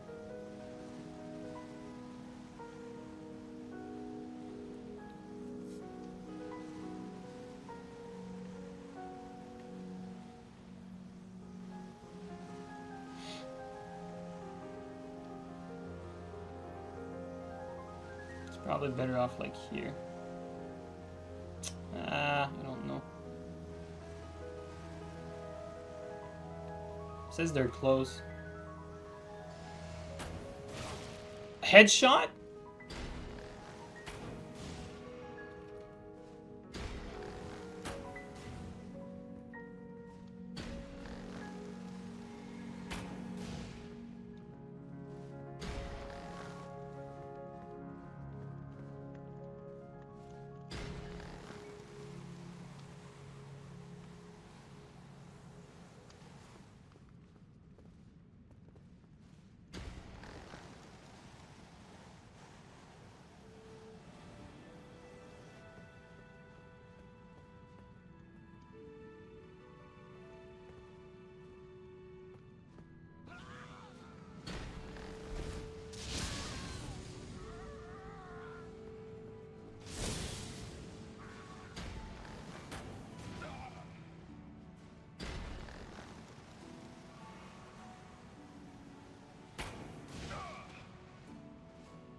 I'll trade.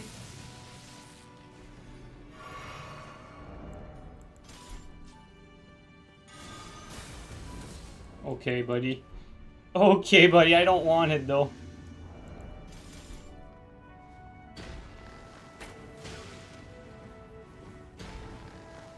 Yeah, good enough. I'm gonna be honest. I'm not even sure that I can endure through rejection without getting some form of stagger. Like, I might get, like, a slight knockback or something like that. So I would be curious to know if it does anything, but I don't have the balls to test it. Alright, take care, Kaim. Thanks for coming by. I appreciate it. How's the new controller feeling? I'm liking it. Obviously, I'm getting more used to it. Spending some time with it. Right now, I feel like I'm doing a good blend of staying in my comfort zone, using circle for dodging, and using the back button just for running and controlling the camera. I think like I'm starting to feel like a good blend of both. I think that's how I should be starting, like playing with it. Would you look at that? What a spawn.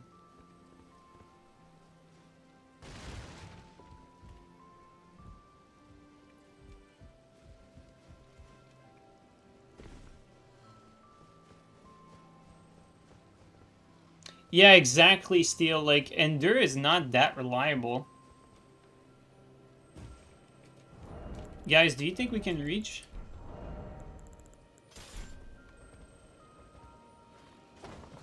I forgot. Oof. We're not gonna make it.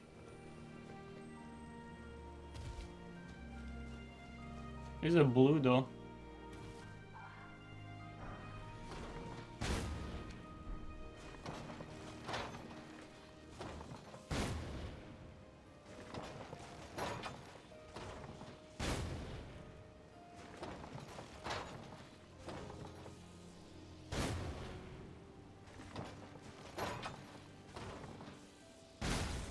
Fucking cannon. Don't. No way he's trying this. Is he really trying to fireball me? I hate the cannon, man. Can never aim properly with that thing.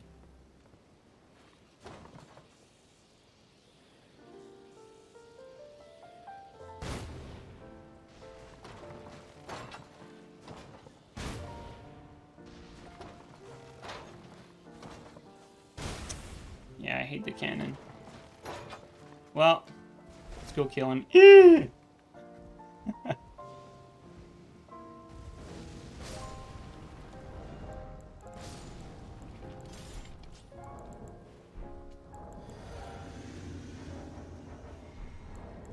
Yeah, he's going for me. He wants me. Look at that. He knows I'm here.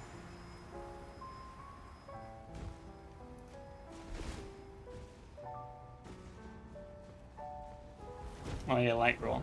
Light roll moment.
Little shit face.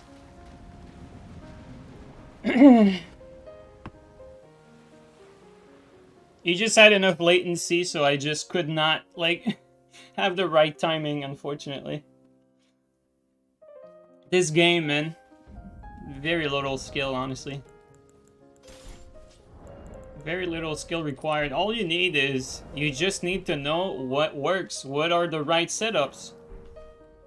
Do I have light roll? Okay, I have light roll. Can I spam dodge? Yes I can. Alright, good. Alright, good. Am I playing Elden Ring? Yes, yes. Seems kind of balanced. He had time. He had to time his roll very well. Yeah, exactly, Jane.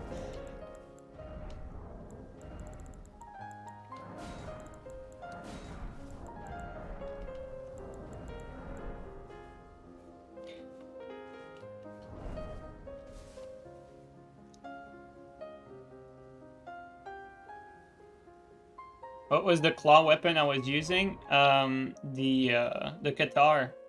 It's not a claw weapon, it's a fist weapon. I like Katar for dealing with light roll because it costs very little stamina and has enough forward momentum to catch it. So I actually like Katar very much. But obviously though, there's nothing that can replace the heavy thrusting sword running. Heavy thrusting sword running gets you gain ground on these guys, not just chase them. Like, you're actually gaining ground when you're hitting them with it.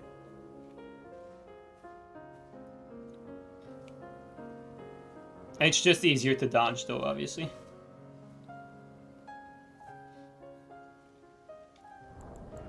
Girls love a guy that can play the guitar. What a random comment.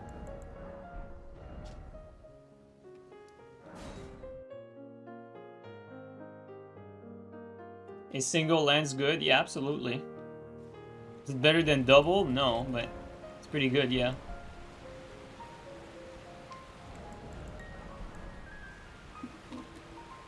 The lance swipe attack, which is what the two-handed has, and even the one-handed when power stance, it has much better anti-air than this, than the crouch L1. Like, this has better anti-air than this. It's not anti-air per se, but like, In a lot of instances, like someone would have time to jump this and would not have time to jump this, for instance. Because it's slightly higher, and I think it also comes out faster after certain actions, if I remember correctly.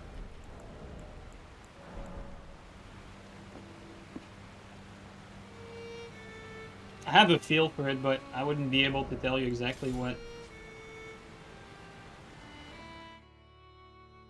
Patch 1.09 should be in about 2 weeks if the current pattern holds. That's good to know. Should not be too long, eh?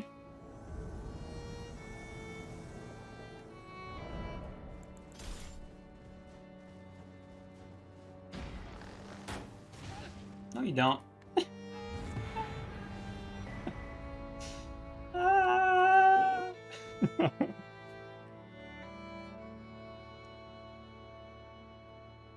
You hope 1.09 is good? Me too. Low-key, I'm expecting them to nerf double spear. I'm expecting them to nerf double spear, Kestis, as well as power stance damage. I just hope they're not gonna kill those weapons. So that's all I'm hoping. That's what I'm expecting.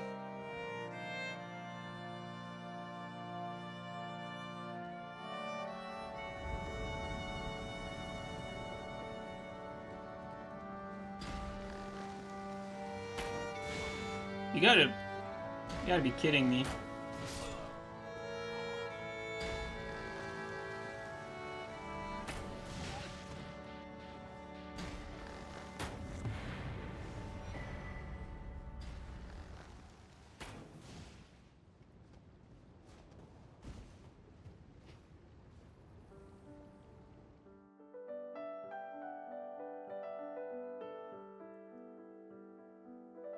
Nerfing power stance damage would make SS and CS pretty bad. By 20%, I would disagree actually, no.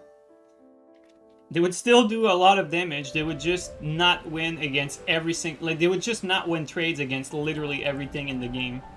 You'd actually have to weigh in what you're trading against. They would still be extremely good, don't get it wrong.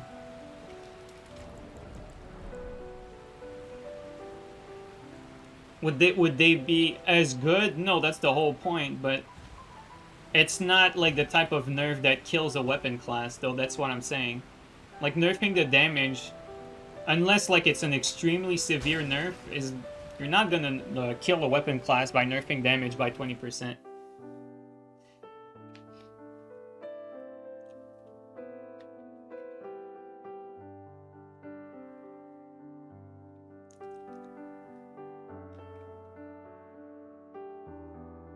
I don't know, man, Sandy. Weebs love their Rivers of Blood and Moonveil. It's definitely the two most common weapon in the game that you see when invading.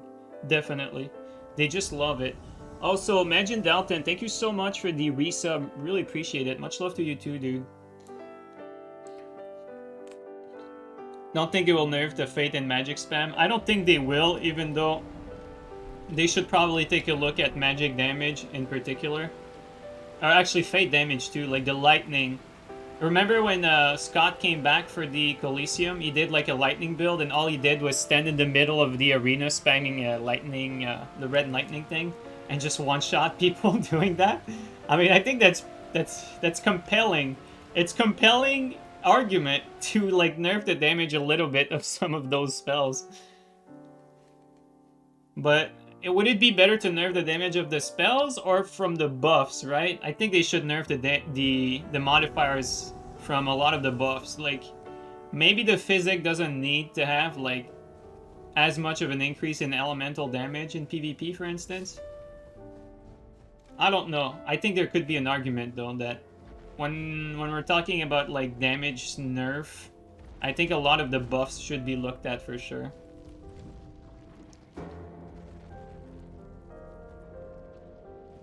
Yeah, some don't need to stack. Yeah, I think that's probably even a better idea. Like, prevent a lot of buffs from stacking. That's definitely true. I can agree with that.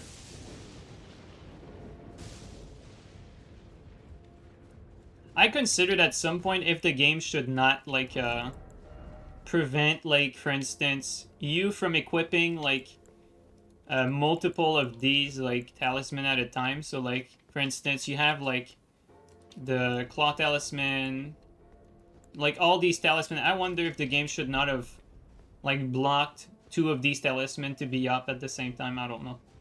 Something I considered when the game came out. I don't think it would be appropriate for all setups, so that's the problem. But it would prevent a lot of damage stacking, that's for sure.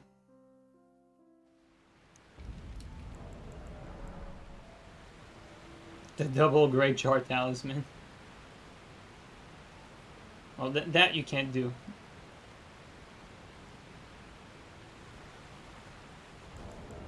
But recently I watched a KH Knight podcast, and a lot of the guests were talking about what they liked about the Coliseum, what they didn't like, and what they would see, or what they would like to do to, like, fix these issues. There was a lot of good suggestion in that podcast, to be honest. I feel like a lot of people are on the same page on all, like, a lot of this stuff.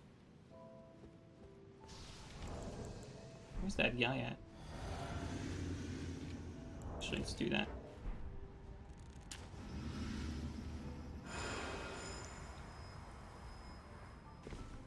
Hey, thanks for the raid. Much appreciated. Welcome in, guys. Oh well.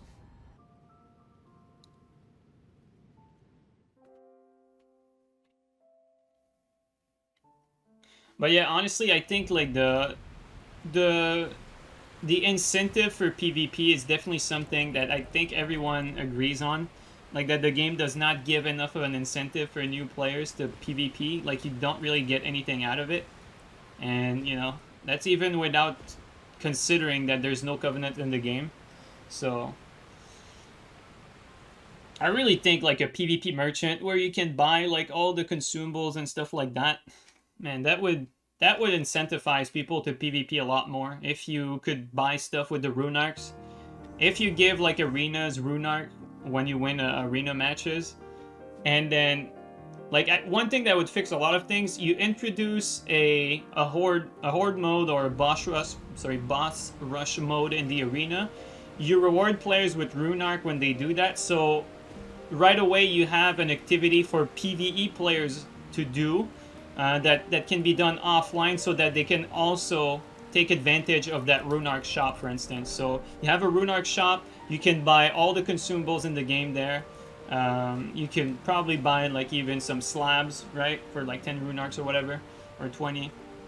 And you can adjust that to how it would be balanced. But on top of that, you have, like, a mode in the arena that can be played in single player, so that the PvE crowd is not left alone in all of this. I think that would incentivize PvP, because it would probably still be faster to just invade to get those rune arcs, for instance, or do, like, arena duels or anything like that. So I think the horde mode or the boss rush mode, that's definitely that's a suggestion that takes a lot of effort for them to implement. Like, it's definitely, like, you have to develop that. Whereas the merchant is something that, if you know just a little bit about, like for instance, I've made a few mods in Skyrim myself. Like, you know, I've delved a little bit into that, so I'm not completely green on modding and how games work. I would say that the merchant is something that would be very easy to implement. Like, having another merchant that sells all these items, that's actually very easy and low effort for them to make. So there's no actual excuse for them not to do that. The boss rush mode and the horde mode, that's high effort. That's something that would be like a groundbreaking feature, I would even say, but at the same time, it would be difficult for them to implement that, for sure.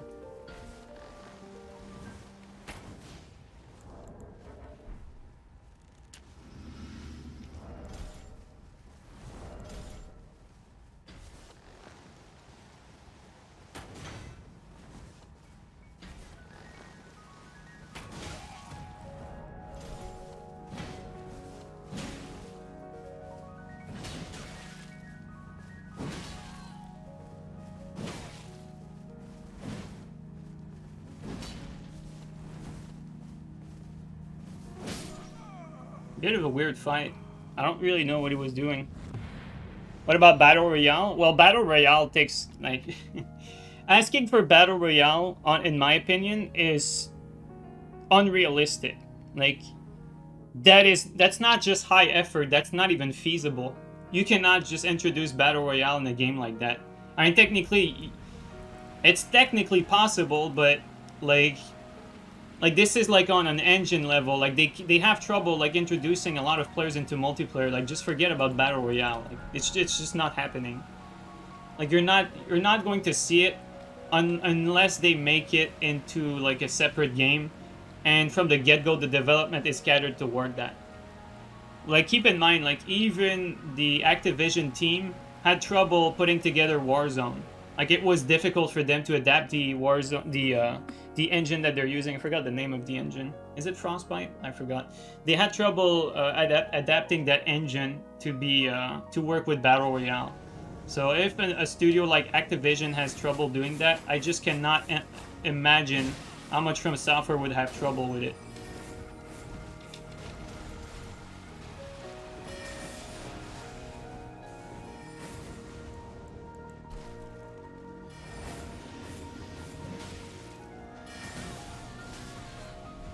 Jesus, everything combos.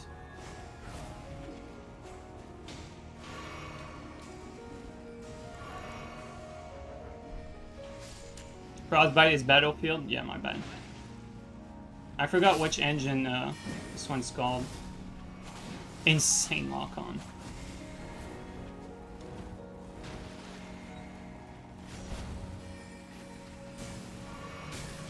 It's alright. Still managed to pull off the heal.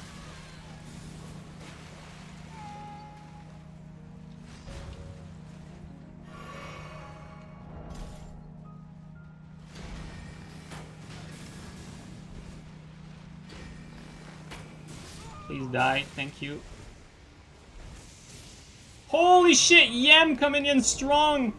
Holy shit, Yem, thank you so much! Woohoo! Thank you so much for the 20 gift subs, man. Thank you so much, Yem. How are you doing?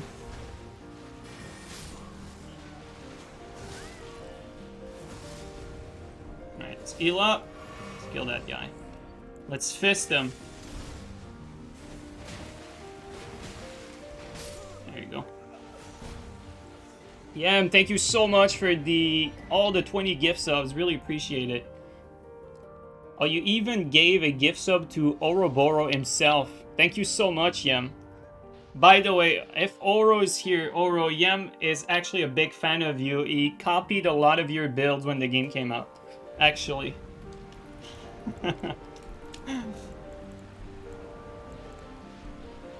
The irony. Yeah, exactly.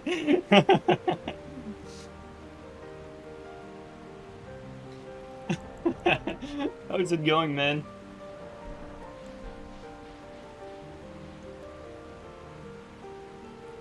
To be fair, Warzone is free. Well, I mean, the Warzone being free is irrelevant, though. Like, Warzone being free is not really relevant because the bottom line is whether the game is free or not. The question is it profitable? Profitable, and Warzone absolutely is profitable.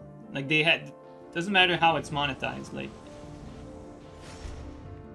even if it's free, it's profitable. So you can easily compare it to another game that's also profitable for sure.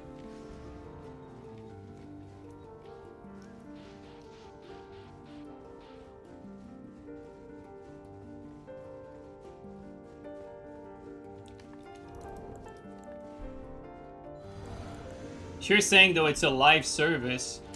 I mean, From Software having a live service game, that would be more possible than. Oh wow, that shot me through the wall. Interesting.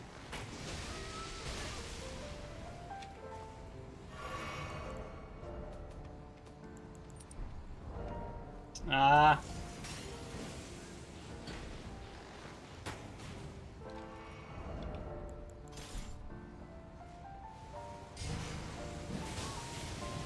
Yeah, good trade.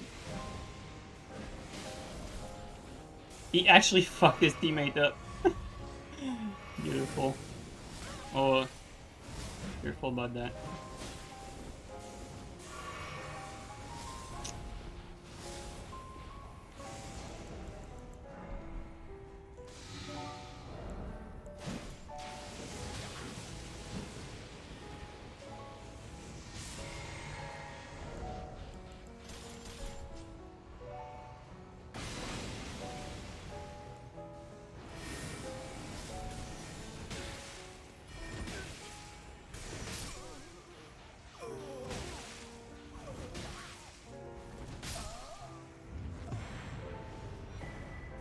There you go.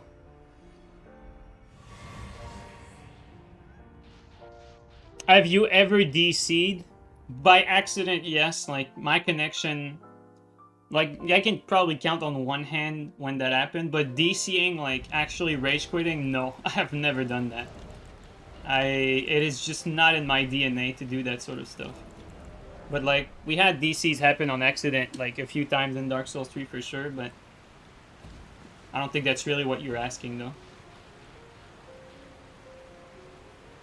But, like, actually rage quit? No, that's just not me. I don't do that.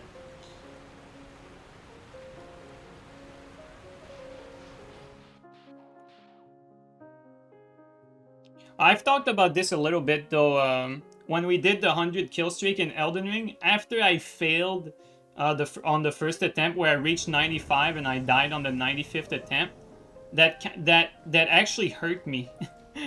that hurt me. Like, that hurt my... I don't know how you would even call it, but... That, like, made me sad inside, and on the subsequent attempt, like, I had something in me. Like, I actually discovered the feeling of wanting to DC, to not end the streak again. Because it was so much effort to get there. Insane.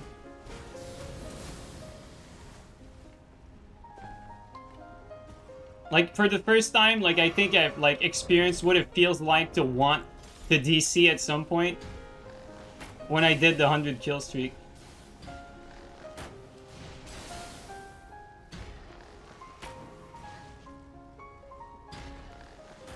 One more should be good. Oh, no? Still. He's still alive, the bastard. Okay, we're gonna keep these spots. This guy has what we call HP.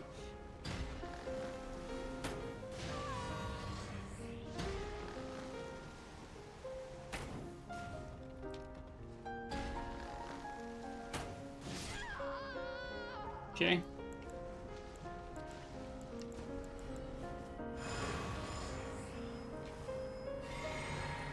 The host literally just left them. He just used them.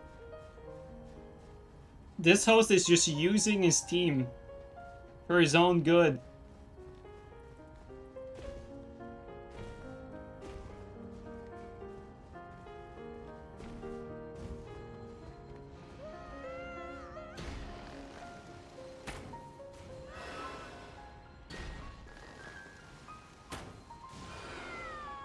There we go.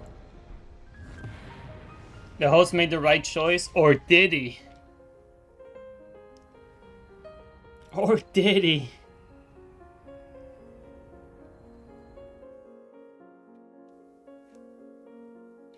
Other than Crimson Bubble Tier, what do you normally use in your physic? For the physic, it always depends on the build you're using. When you're using an elemental build, it's never a bad idea to go for the elemental damage that matches your build. So if you're using magic, the magic physic. If you're using your pyromancer, you know, the fire one. That's never a bad idea. The crimson physic, the one that heals you near death, a lot of time is the best one because it saves you from dying. The defense physic is probably my favorite. Before, when the game came out, it was not as good as it is now because it only boosted your elemental. Now that it boosts all elemental and physical, I think it's 10% in everything. Could be wrong on that. I don't remember by heart how much it is, but the defense physic is probably my favorite because it's just good against everything. And it's good for winning trades too. The regen physics is also pretty good. Regen physics is going to be better than the defense one on prolonged fight, but on fights that go very quickly, which is a lot of what Elden Ring is, 15%, thank you. On fights that are going to go quickly, the defense physics is better because that allows you to win some trades or have an edge on trading and just not getting one shot sometimes, and get the tier skip physics when you're using that in combination with the crimson one that heals you near death. So defense physics is my favorite, coupled with the one that heals you near death. After that, I would say the ones that add more damage for elemental builds, and the regen one. Obviously, if you're the type of player who plays the long game, you're gonna get more out of the regen physics. 15%, but it's 10% in PvP. Oh, okay, so I was correct. Actually, it's 20% PvP, 15% PvP, you mean? Dude, and everyone's saying something different. I don't know anymore. But yeah, bottom line is it's around 10, I think. 15 in PvP. Okay, thanks, Steel. But or is it, because you put a question mark behind that? So are you confident about that, or was that a question? You check. All right, thank you.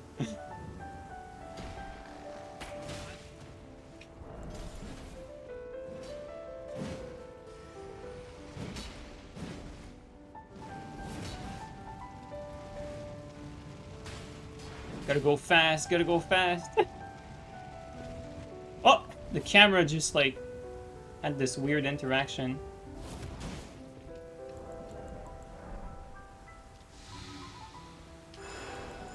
Yeah, let's buff up.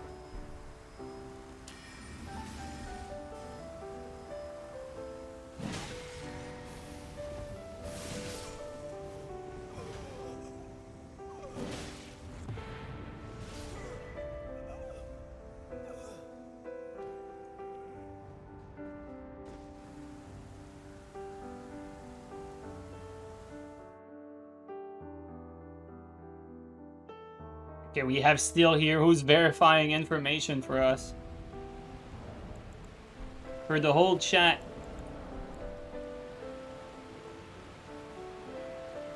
Because I know that physics feels like a lot when you're playing.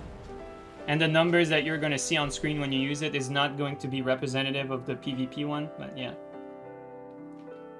Today you learned that Fextra Live botted his viewers. Oh, you mean with the embedded? I don't think it's botting, but maybe they do bot on top of that? I don't know. I remember there was a streamer in Dark Souls 3 that always botted every single one of his stream. I'm not gonna name his name, but it was always funny. There was basically no one in his chat, and he would have like 50 to 100 people. And it was always empty as fuck, and the gameplay was boring as hell. Good times, man.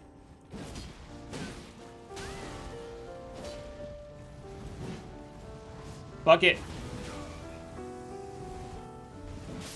I'll take it. Hate my input. Insane. Out of stamina. I feel like I have worse stamina management in Elden Ring than Dark Souls 3. And it's funny because stamina is so much more generous in Elden Ring. I feel like you almost play Elden Ring as if you have infinite stam. A lot of time. I don't know, that makes me manage my stamina worse. Maybe also because I got used to the crouch regen for stam. That could be a thing too. But I know that like stamina management used to be like one of my strengths in Dark Souls 3. I used to be really good on stamina management. I would basically never run out of stam. I feel like since the crouch regen fix, I'm like pretty bad at stamina management. I need to work on that a little more. Although to be fair, double lance is very stamina hungry. Like those jump attacks will eat your stamina bar for breakfast, 100%. So it's not true for every setup. Some setups are very easy to spam a lot with. Like fist is easy on the stamina bar. Double great lance, and you run out of stam fast with those. Because you have to constantly be running and spamming crouch, so because of that, like And then the jump attack, like, you'll use that a lot too. Wait, what is that spawn? What the hell? Where are we? Did we spawn outside of a zone? Yeah, I think we just spawned outside of an invadable zone. I'm actually curious now. Yeah, double spear uses a lot of stam too. Yeah, before we drink the physic, let's just wait a little bit. Oh no. Never mind, never mind. I'm tripping. I thought we were on the other side of that thing. No, we're on the good side. Never mind. Never mind. It's just probably the worst spawn ever. Literally, like, at the very end of the map. Where the host is not going to be.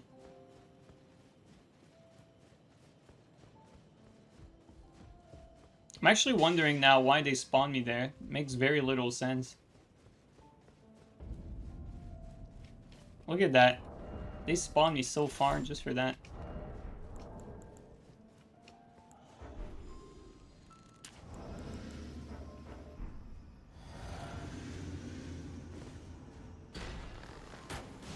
No? It's gonna hurt.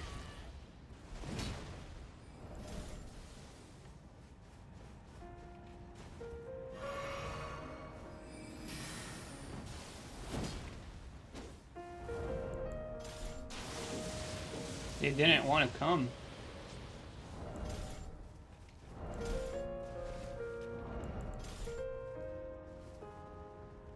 No? Too far. Okay.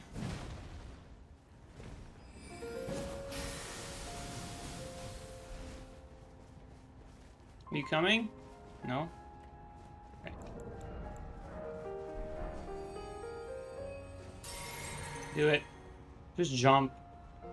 Do it.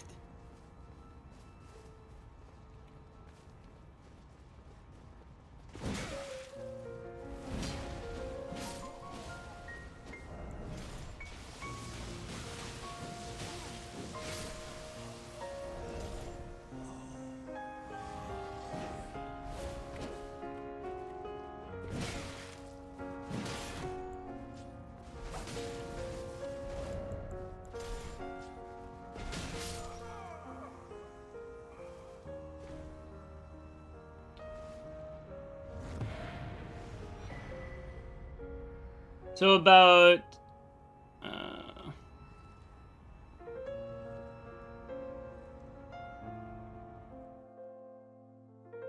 wait, where is it?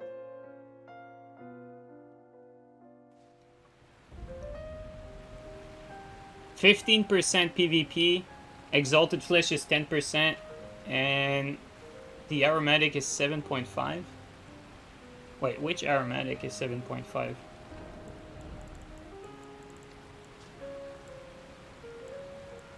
The blood boil? No, that can't be. Blood boil is 7.5? Wait, so blood boil does less than the exalted flesh? That cannot be right.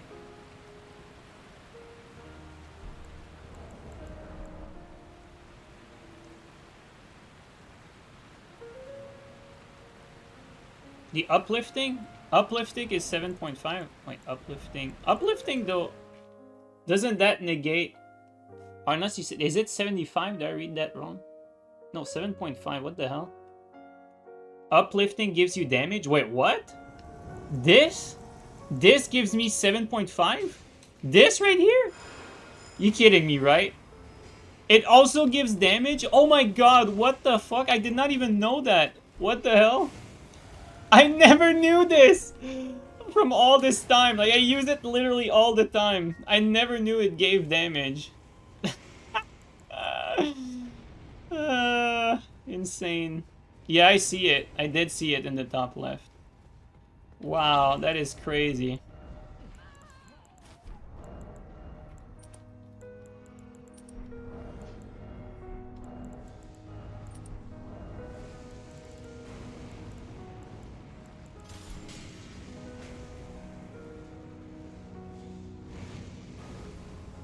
God damn it.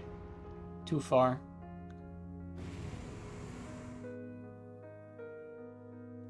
Yeah, I didn't know that. I never realized. I thought it was just a defense buff. I mean, to be fair, like 7.5 for... I mean, it doesn't last very long. It would probably be... It's definitely better use. It's probably better used just straight up for defense buff.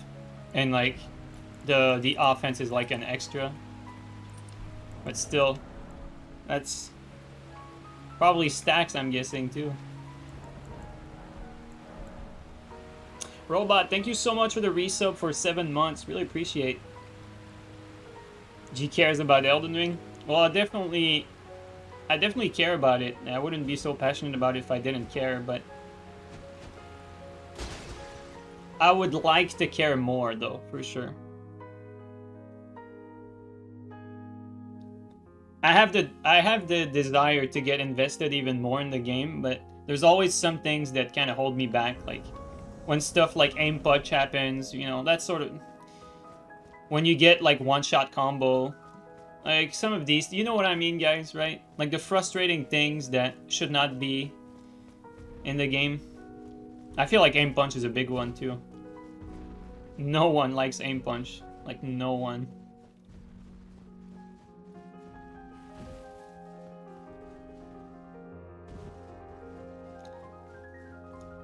You know, the Elden Ring spawn, it's not the biggest issue, but it's still... They really could have given us, like, better spawn, and maybe have the recusant finger not spawn you at the same exact spot every time either.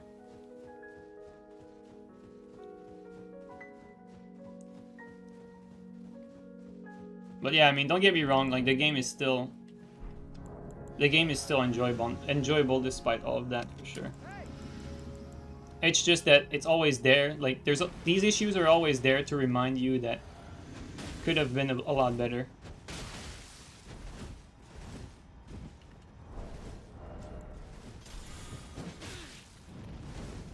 Oh no.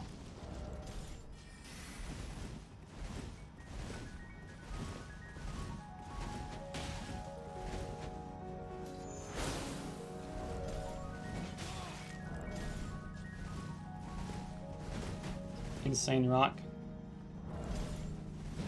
There you go.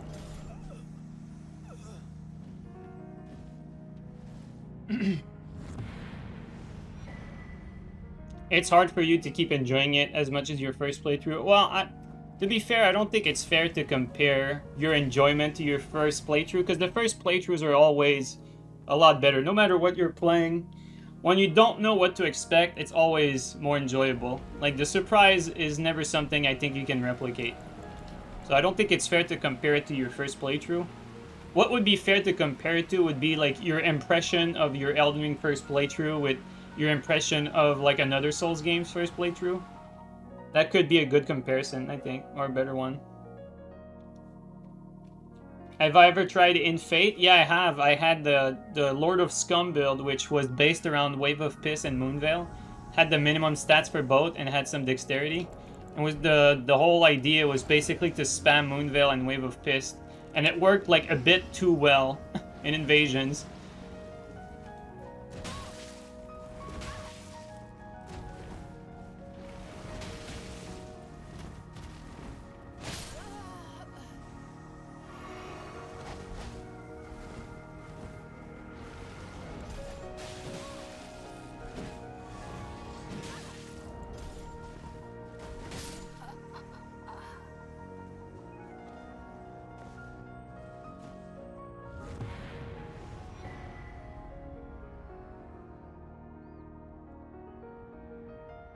It was your first Dark Souls game. It's funny because Dark Souls 2 was my first Souls games, and I don't really have much of a bias with Dark Souls 2.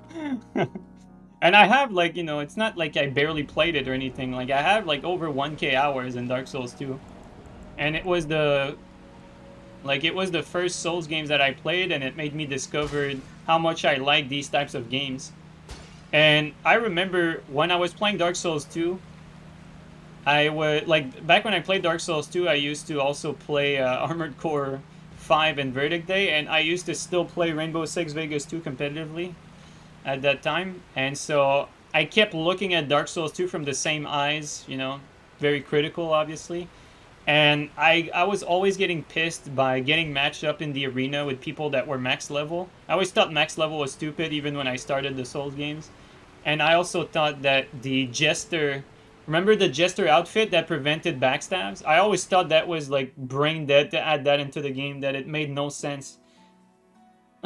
I always had these things, and I'm like, why the fuck do they do that? It makes 0 sense.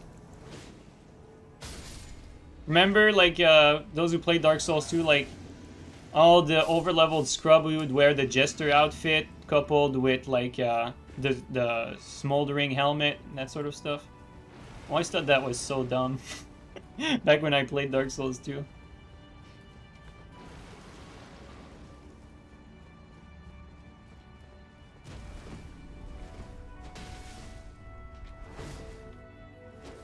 Oh, there's 2 of them. Careful. Where's the host at, though?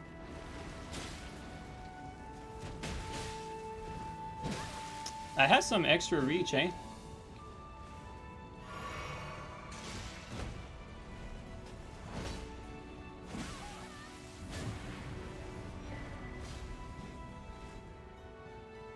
Well, it seems like the host didn't want us to fight them.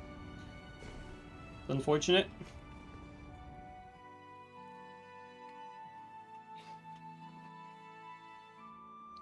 Yeah, the Jester chess piece, I don't remember if there was another chess piece that did the same thing, but I remember the people using Jester, and I thought that was like a huge miss, like that sort of stuff. So I've always been very critical of these games, even when they were my first ones and I had no reference point.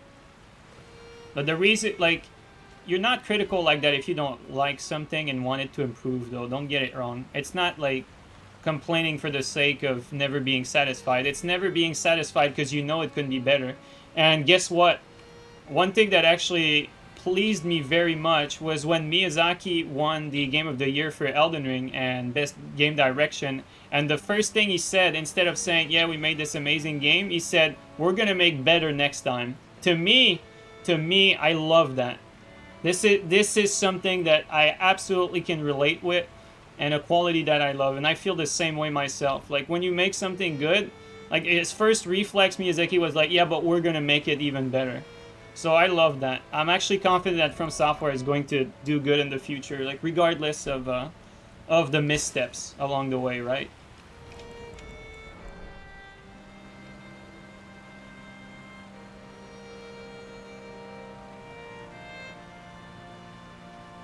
Was meaning for Armored Core. No, I think, well, it's not about a game in particular on Gun. It's the philosophy. You cannot teach that. You just cannot teach that. It's just, people are different.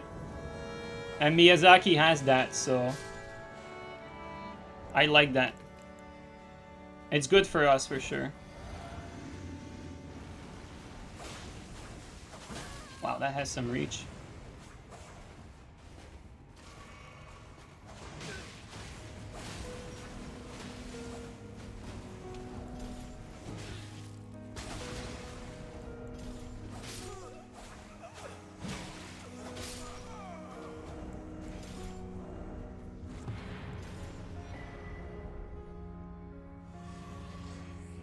Miyazaki is trying to make a game that he's willing to play. From what I understand, Miyazaki is actually pretty casual. Like, I remember reading this somewhere, I forgot where, but, like, in an interview, like, some of them said that their test to see if a game was too hard was if Miyazaki could finish it. Because he's apparently pretty bad, which is kind of funny. Which is probably why he doesn't play his games as much. But, yeah. It's actually pretty funny.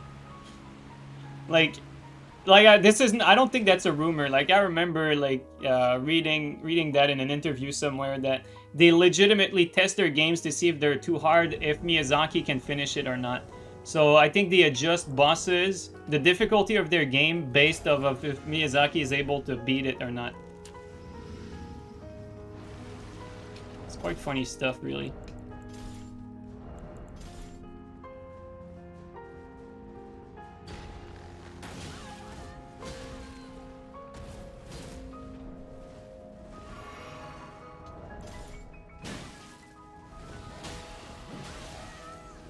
That worked in my favor, even if that was by accident.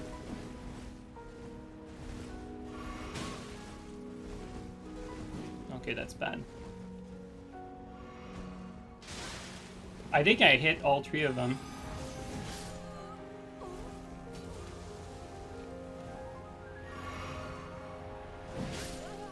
Well, we're gonna take it.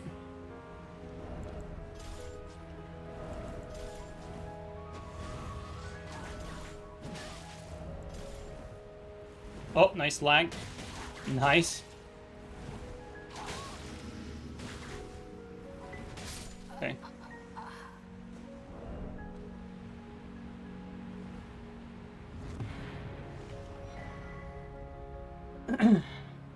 Just say you planned it. Yeah, exactly.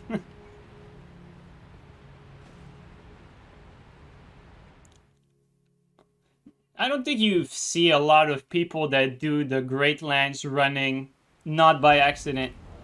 Like this. I don't think a lot of people use that like on purpose. Don't get me wrong, I think there are actually instances where that attack makes sense.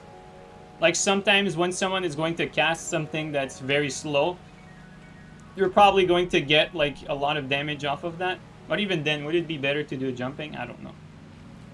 But when you're like, say, catching someone that has low poise, that attack actually makes a lot of sense for that.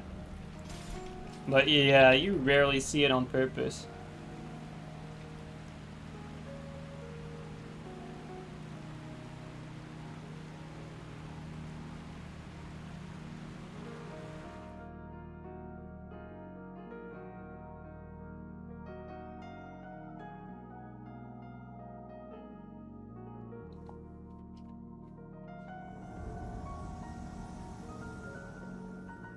So basically you use it on mages? Yeah, sometimes, pretty much, yeah.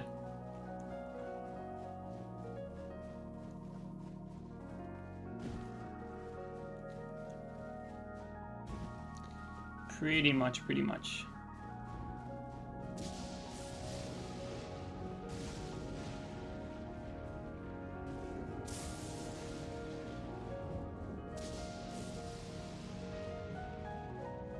Oh.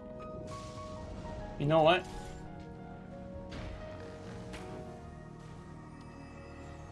Send them down! Send them down! You too! Oh, he dodged it. Let's go grab the one we sent down.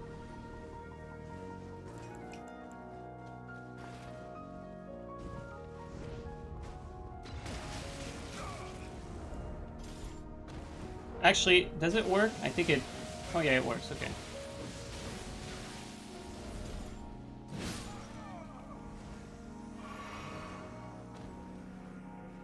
I was wondering for a second if the axe was going to knock him back. I forgot if I could do it or not, but that was good.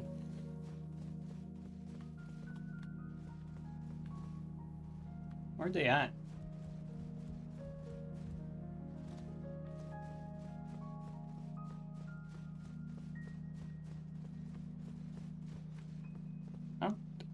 I don't think they can go down there. Where are they?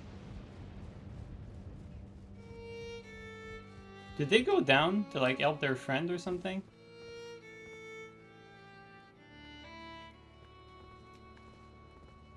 I am so confused right now.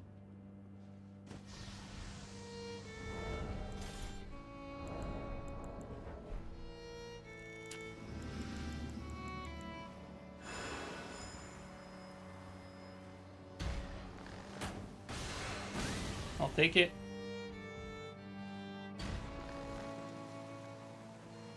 Cannot aim lower than what I have going on here.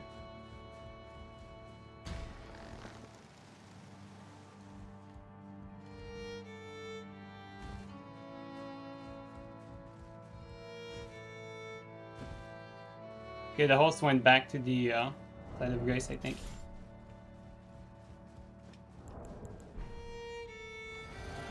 At least there's a blue here.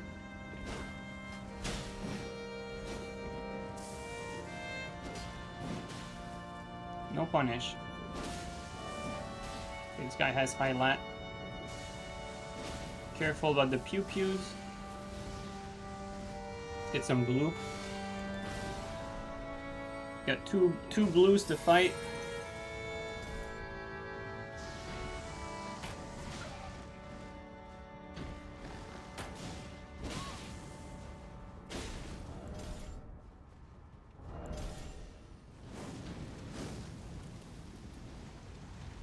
Can I get hit from behind though? That's the question.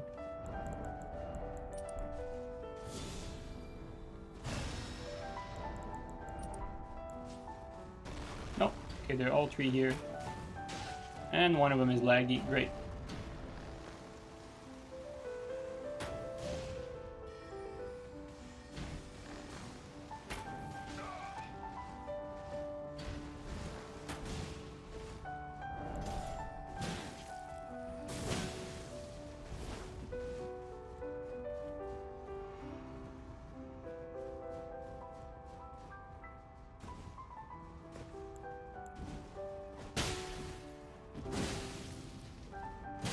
Oh, thanks for the delivery.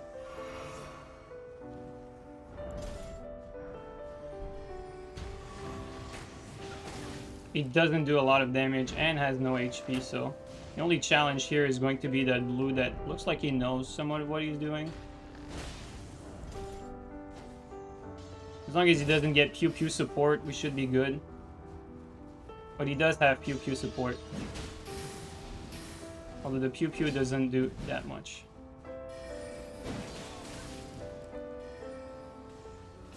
Although I should still be careful.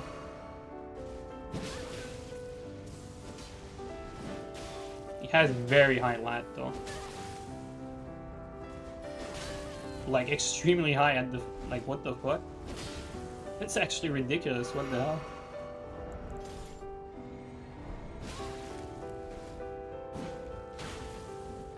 Just focus on the host. This guy's too late then. Fuck it.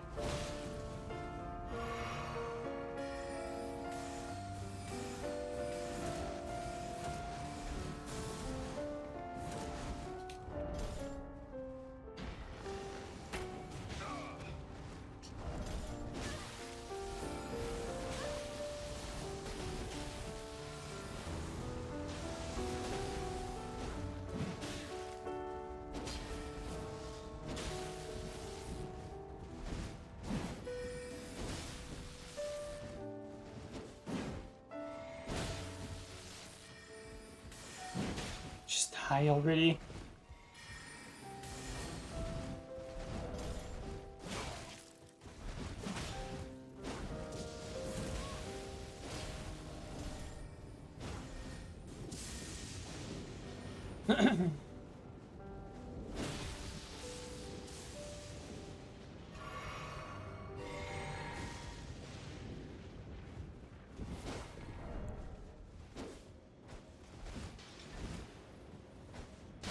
There you go.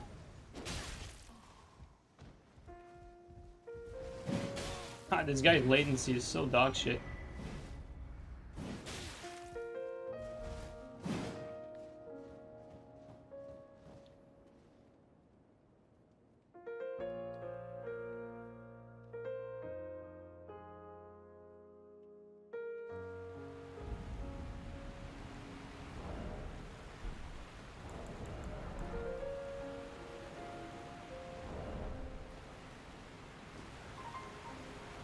Latency always flattens the skill curve, like always. When you have latency, like a lot of things just end up being forced raids. Like players that always play on latency, definitely like have this different notion of the game. Like the game is played different on high latency for sure. And I think like low lat is definitely more skill based for sure.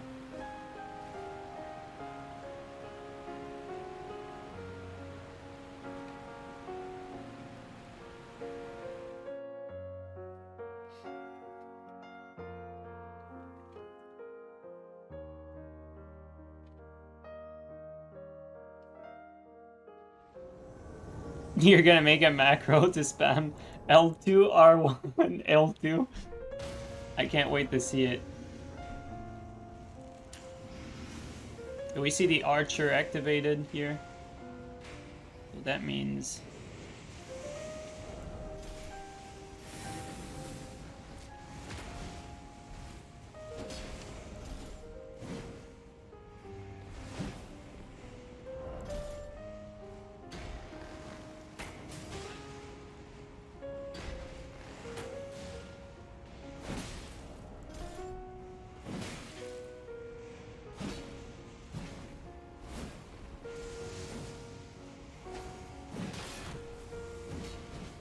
Archer support?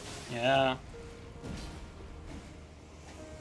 We're gonna stay here because we have archer support. Look at that. On target. That archer is a big deal. He does a lot of damage too.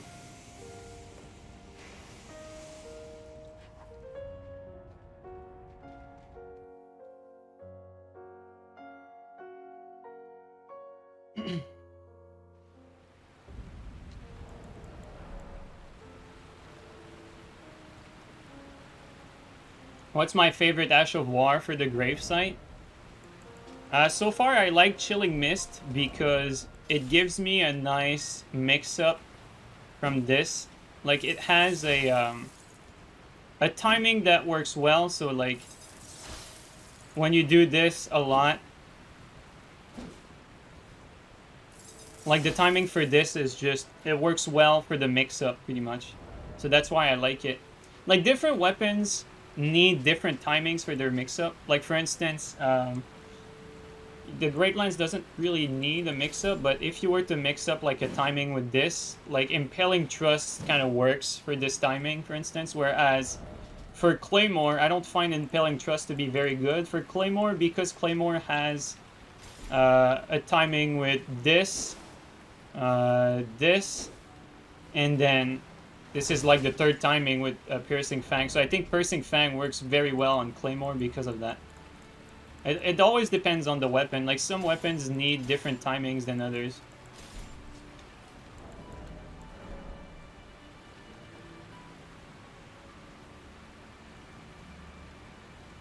But I'm not gonna claim that Chilling Mist is the best, like, Ash of War for sight. I don't really know what's the best Ash of War for sight. Maybe Flaming Strike would still be better, for instance, right?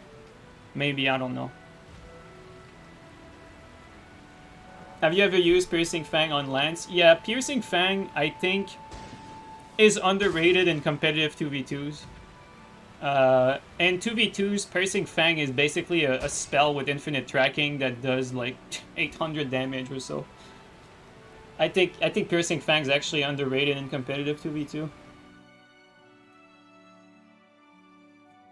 Obviously, it's not infinite range, but the tracking is just so good that it's definitely underrated.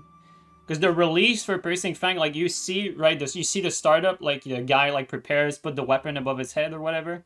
You know, the animation startup. But when it launches, you cannot actually react fast enough to the direction. So if you, like, kind of turn and burn someone with it, where, like, for instance, if, say, you're in a 2v2 fight, you're fighting that one guy, and you're still looking at him, but last second you turn around to hit that other guy, if he thinks that you're attacking the guy you're still attacking, you won't have time to react to you, like, turning around to hit him, for instance. So that plays a role. Like, the fact that the actual release of the forward momentum happens very fast, that plays a huge role for it.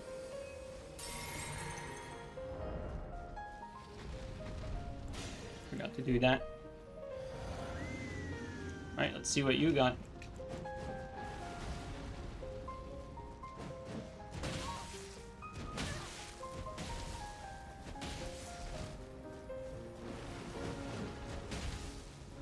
Didn't need to do that. Could have been risky.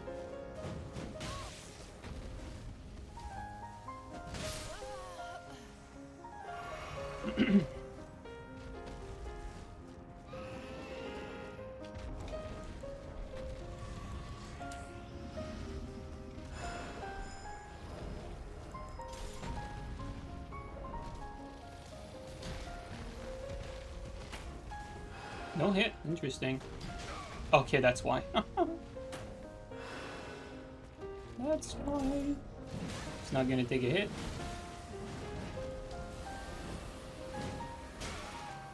Insane game. Careful, dragons on us now.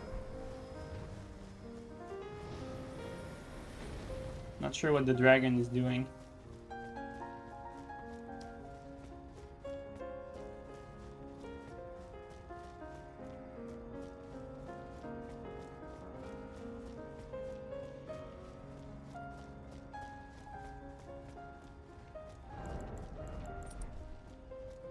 I don't think the dragon will be disturbing us. Now, the only thing we have to worry about is that this guy won't take damage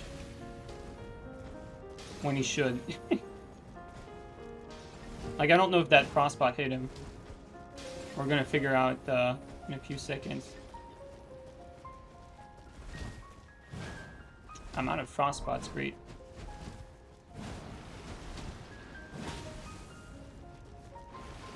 Oh, that's our frostbot, I think, the 26 damage. I think that's our frostbot.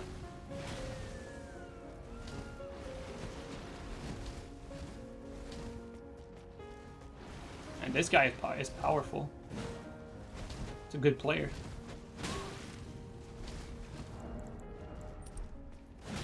Oh, it's probably better to do this at this point.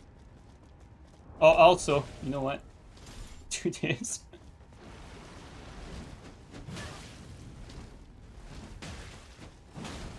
Just make sure the dragon isn't coming.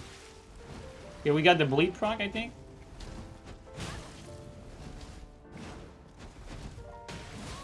Oh. Oh! Oh!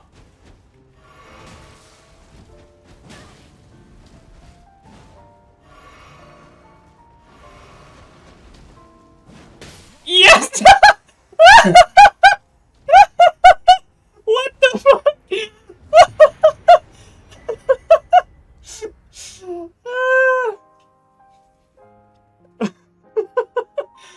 Oh my god. Good fight. GG no re, actually. Jesus Christ, man. Fuck, I forgot this guy's name. Wow, dude. Just wow. That shit's impressive. Seriously impressive. God damn. Alright, we're pretty much we've reached the 3-hour mark, so I'm going to call it here that that last match was just, you know, perfect to end it on. I am utterly satisfied with this stream. And not gonna lie, that latency scared me a little bit, and because we managed to have our first strength build stream deathless. So we've had like it's not our first deathless stream, but it's always nice to have a deathless stream in this game where the damage is so high. So this is our first deathless stream with our actual main build. So I'm pretty happy with that. So I'm going to leave it at that for today. Thank you guys so much for coming by. It was a lot of fun trying this tweaked up inventory layout. A big fan of the Kestis Commander standard swap. So that was like a new swap we tried today. I think it works very well. Like I said, the swap to halberd running attack is not something that is new. Like, people have already figured out that it's a nice swap. Reason I've not been using it yet is because usually when you're using double lance as a main, the lance already has a running attack that's kind of similar in range and speed to the halberd. So it's not really worth swapping from lance to halberd for a running attack. It's more worth it to swap to like a heavy thrusting sword for that extra reach. But when it comes to something like Kestis doesn't have that sort of forward momentum. So it makes a lot of sense for Kestis to have like a running attack swap for the halberd. So yeah. Yeah, that was actually a fun stream. Thank you guys so much for coming by. Really appreciate it. George Stores, thank you so much for the Twitch Prime sub. I really appreciate it. And we have 420 viewers. Let's get it. Alright guys, thanks everyone for coming by. X2, take it easy man. Jane, thanks for coming by again, really appreciate. SOS, take it easy man. Steel, thanks for lurking by, really appreciate. Thanks for the heads up for the infos as well. Golden Teacher, take it easy, man. Hovi, thanks for being here from start to finish. Much appreciated. Thank you so much. First Zorper, have a good one. Strongest ever, take care. Brenna, have a good one, man. Chirico, much love, dude. Have a good night. George Store, sorry, take care. Edgy Demons, take it easy. Sunder Guardian, have a good night. Nasern, thanks for being first and ending the stream with me. Thank you so much, dude. Noon, have a good one. Zach, take care. Steel again, have a good one. Vaseline Machine, take it easy. Strongest ever, take care. The Way 7, thanks again, man, from being here from start to finish. Really appreciate you guys.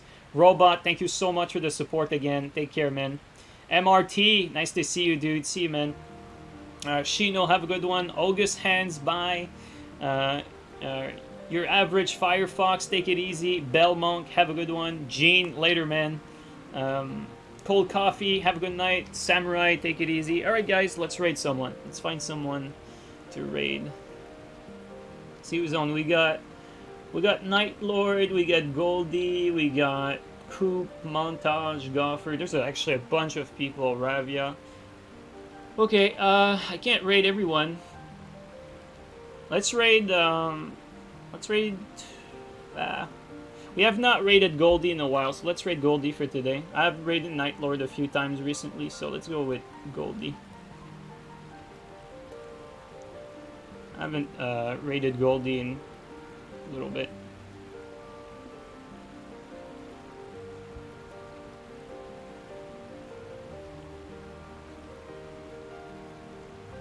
You know, I would love to raid everyone in the community, but there's a lot of people to raid, so you can't raid them all. So I try to mix it up. Alright, have a good night, guys.